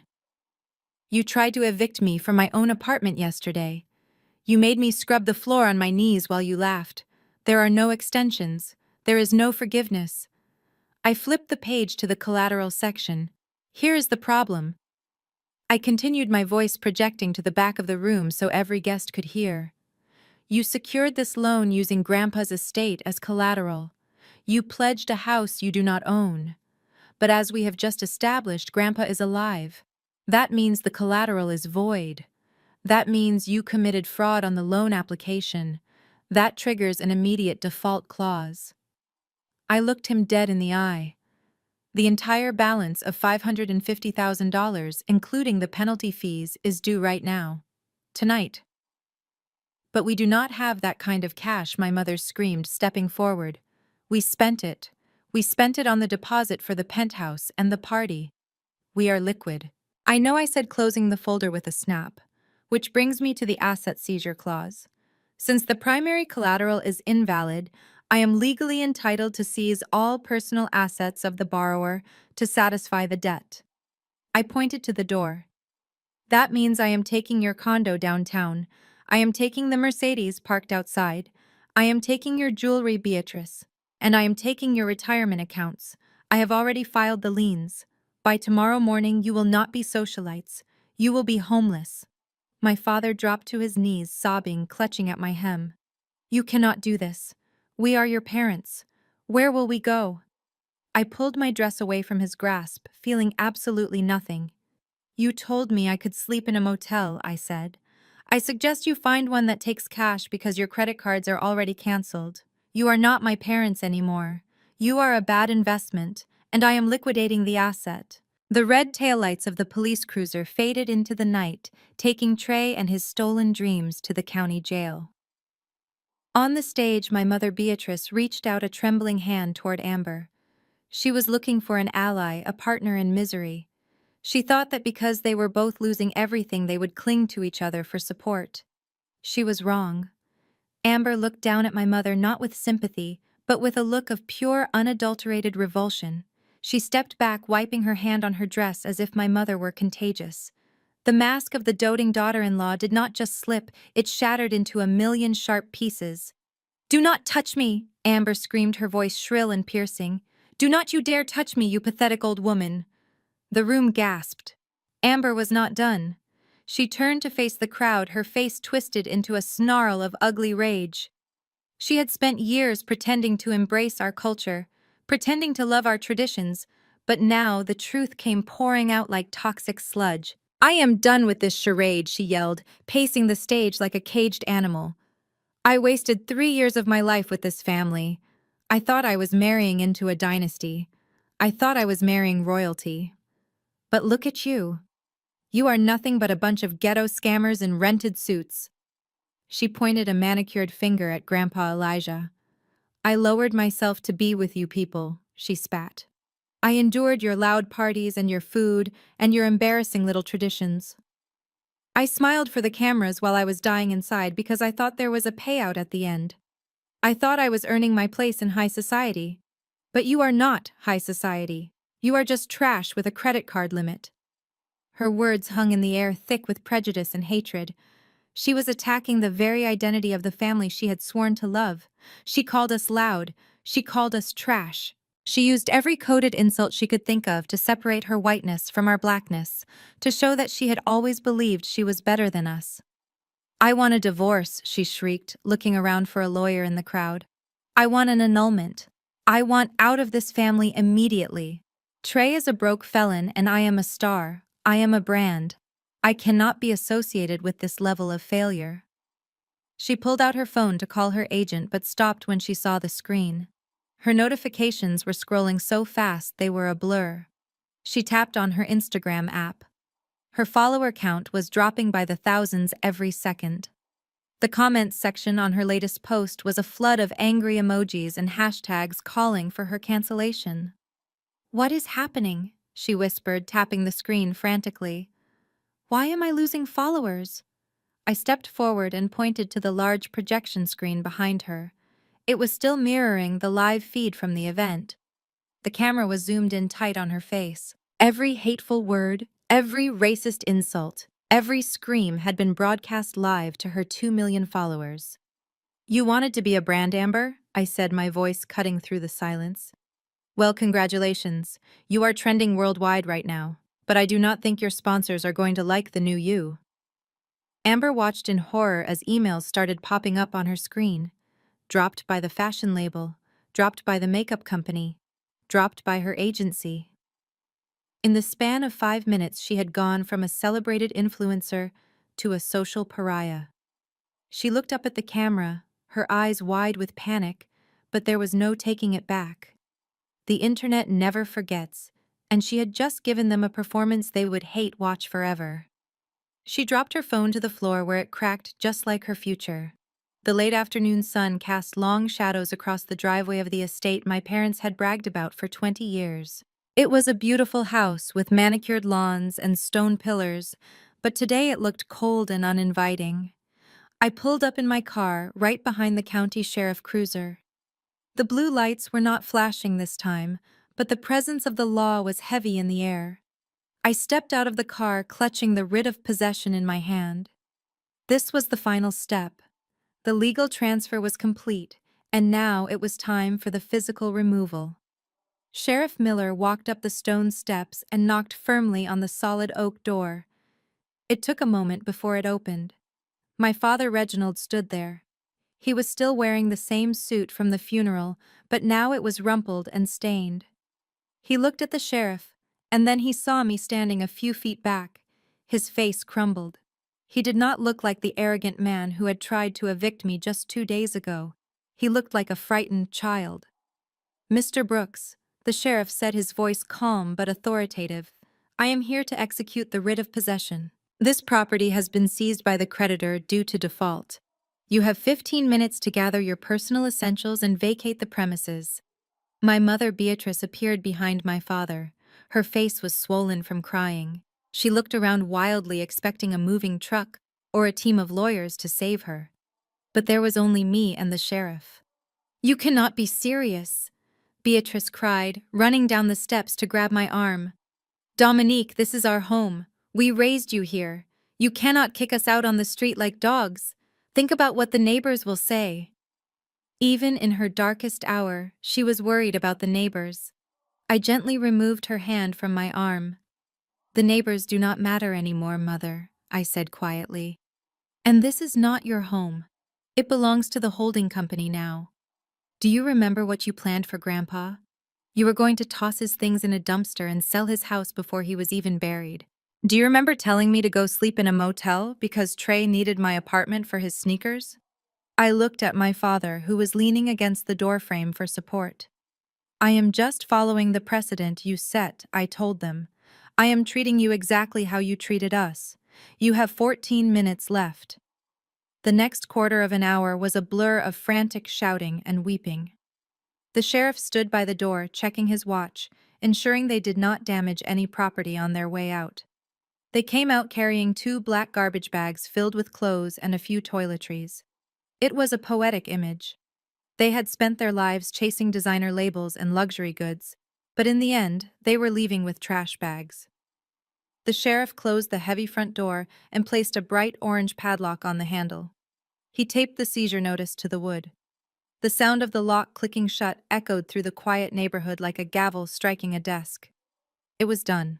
My father stood on the curb, looking at the house he had lost. He looked small and defeated. My mother sat on her suitcase, weeping into her hands. They had nowhere to go. Their credit was ruined. Their reputation was destroyed. And their family was gone. I got into my car and started the engine. I did not roll down the window to say goodbye. I did not offer them money for a hotel. I simply put the car in drive and pulled away, leaving them standing on the side of the road as the sun finally set on their greed. They were finally experiencing the cold, hard reality they had forced on so many others. They were on the outside looking in. I put the car in drive, but before I could hit the gas, a frantic pounding on the passenger side window stopped me. It was my mother, Beatrice. She was not the composed, elegant socialite she had been just hours ago.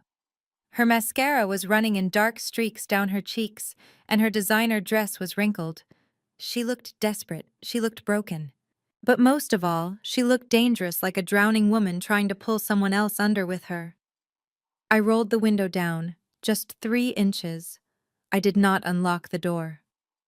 "Dominique, please," she sobbed, pressing her face against the glass. "You cannot leave me here. I am your mother. I carried you for 9 months. I went through hours of labor for you. I fed you. I clothed you. Does that mean nothing to you?" I looked at her hands clutching the doorframe. Her knuckles were white. She was playing the final card she had left in her deck. The guilt card.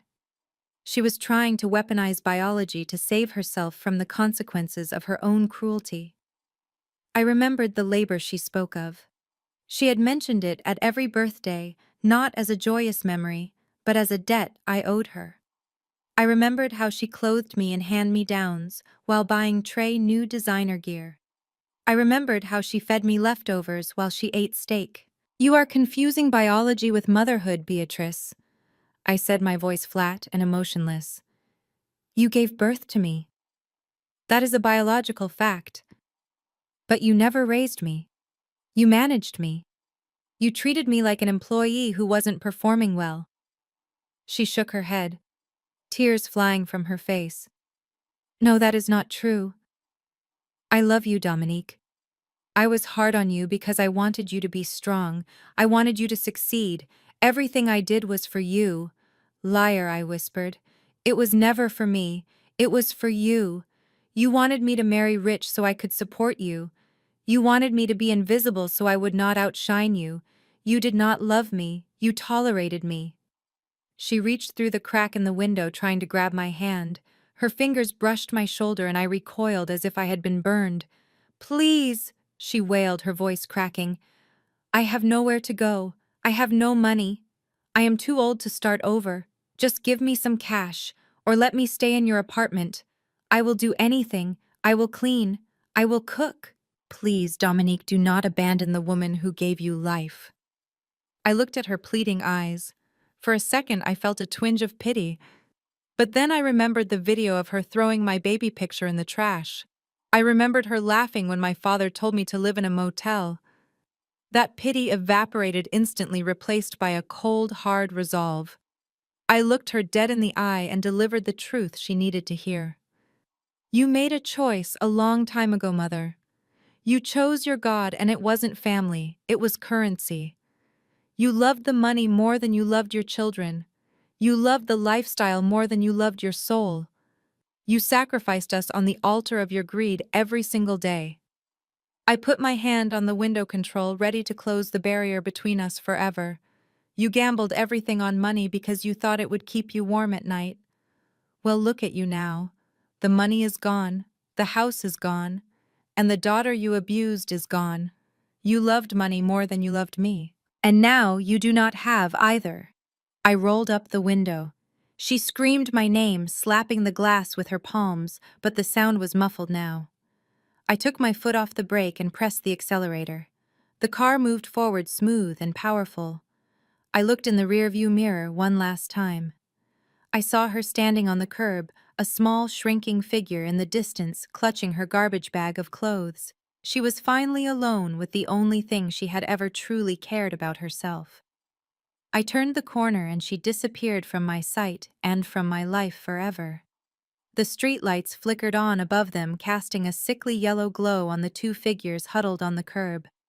Reginald pulled his phone from his pocket with shaking hands. His battery was dying, just like his hope. He dialed the number of his brother Marcus. Marcus had always been the soft-hearted one, the one who helped family no matter what. The phone rang once, twice, then connected. Reginald started to speak, his voice desperate and thick with unshed tears. "Marcus, it is me. We are in a tight spot. We need a place to crash just for tonight." The voice on the other end was not warm. It was ice cold. "I saw the video, Reginald. I saw you drilling into Dad's safe while he was supposedly dead. I saw you laughing about his money. Do not ever call this number again. You are dead to me." The line went dead. Reginald stared at the screen in disbelief. His own brother had cut him off. Beside him, Beatrice was trying her own list of contacts. She called her sister. She called the women from her charity board. She called the neighbors she had gossiped with for years. Every single call ended the same way. Voicemail, blocked numbers, or a sharp rebuke before hanging up. One cousin picked up just to laugh at them. "You treated us like peasants for 20 years, Beatrice," the cousin said. You banned us from your parties because we were not rich enough. Well, now you know how the pavement feels. Enjoy the fresh air. Beatrice dropped her phone into her lap. She looked at Reginald with wide, terrified eyes. The silence between them was heavy. They had spent decades building a fortress of wealth to keep people out. They thought they were elite. They thought they were untouchable. But they had forgotten to build a bridge to anyone who actually cared.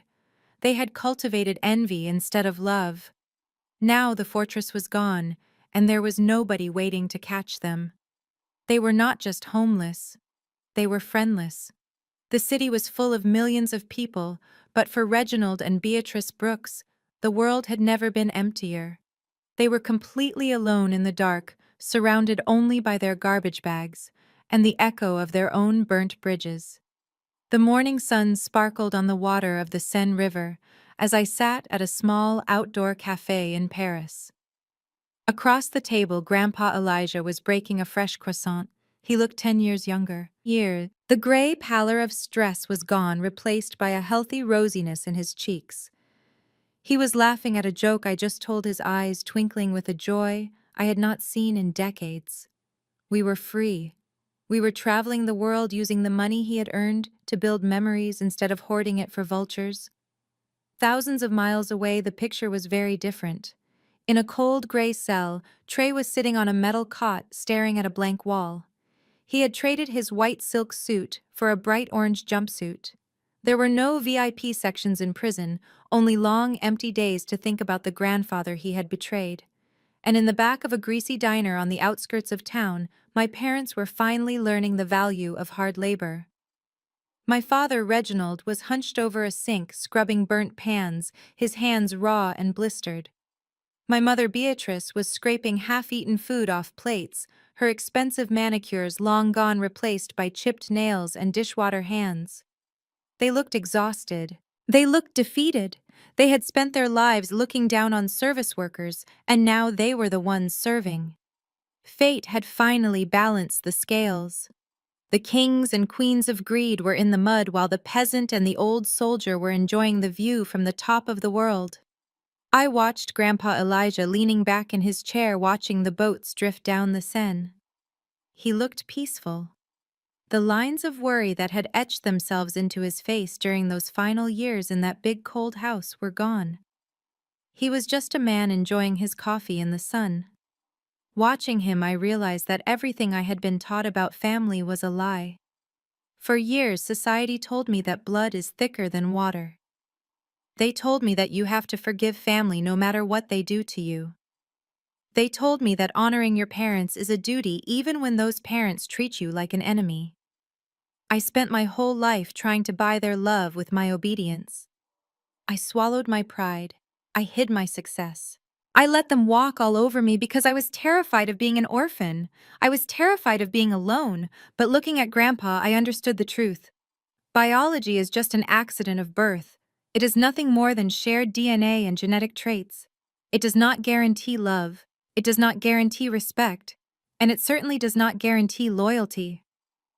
My parents and my brothers shared my blood, but they were parasites. They drained me dry, and when I had nothing left to give, they tried to discard me. Real family is not about who you are related to. It is about who you choose to stand by when the storm comes. It is about the people who see your value when the rest of the world is blind. Grandpa Elijah is my family, not because his name is on my birth certificate, but because when the world turned its back on me, he held out his hand. We chose each other. We built a bond based on mutual respect and shared integrity. That is stronger than any biological link could ever be.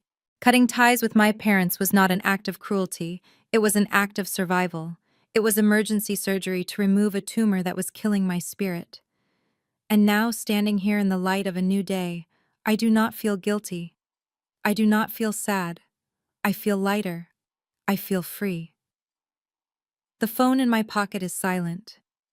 There are no more demands for money. There are no more insults wrapped in fake smiles. There is only peace.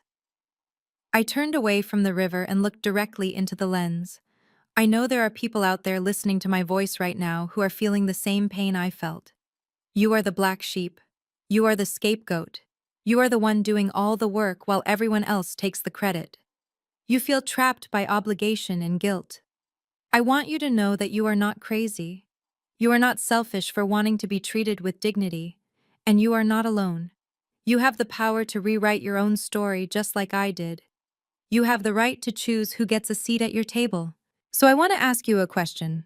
Have you ever had to make the hard choice to cut off a toxic family member to save yourself? Have you ever felt like a stranger in your own home? Tell me your story in the comments below. Let us build a community of survivors who know that sometimes the best way to find your true family is to walk away from the one you were born into. Do not forget to like and follow for more stories of justice and redemption. Your new life begins the moment you decide you deserve better.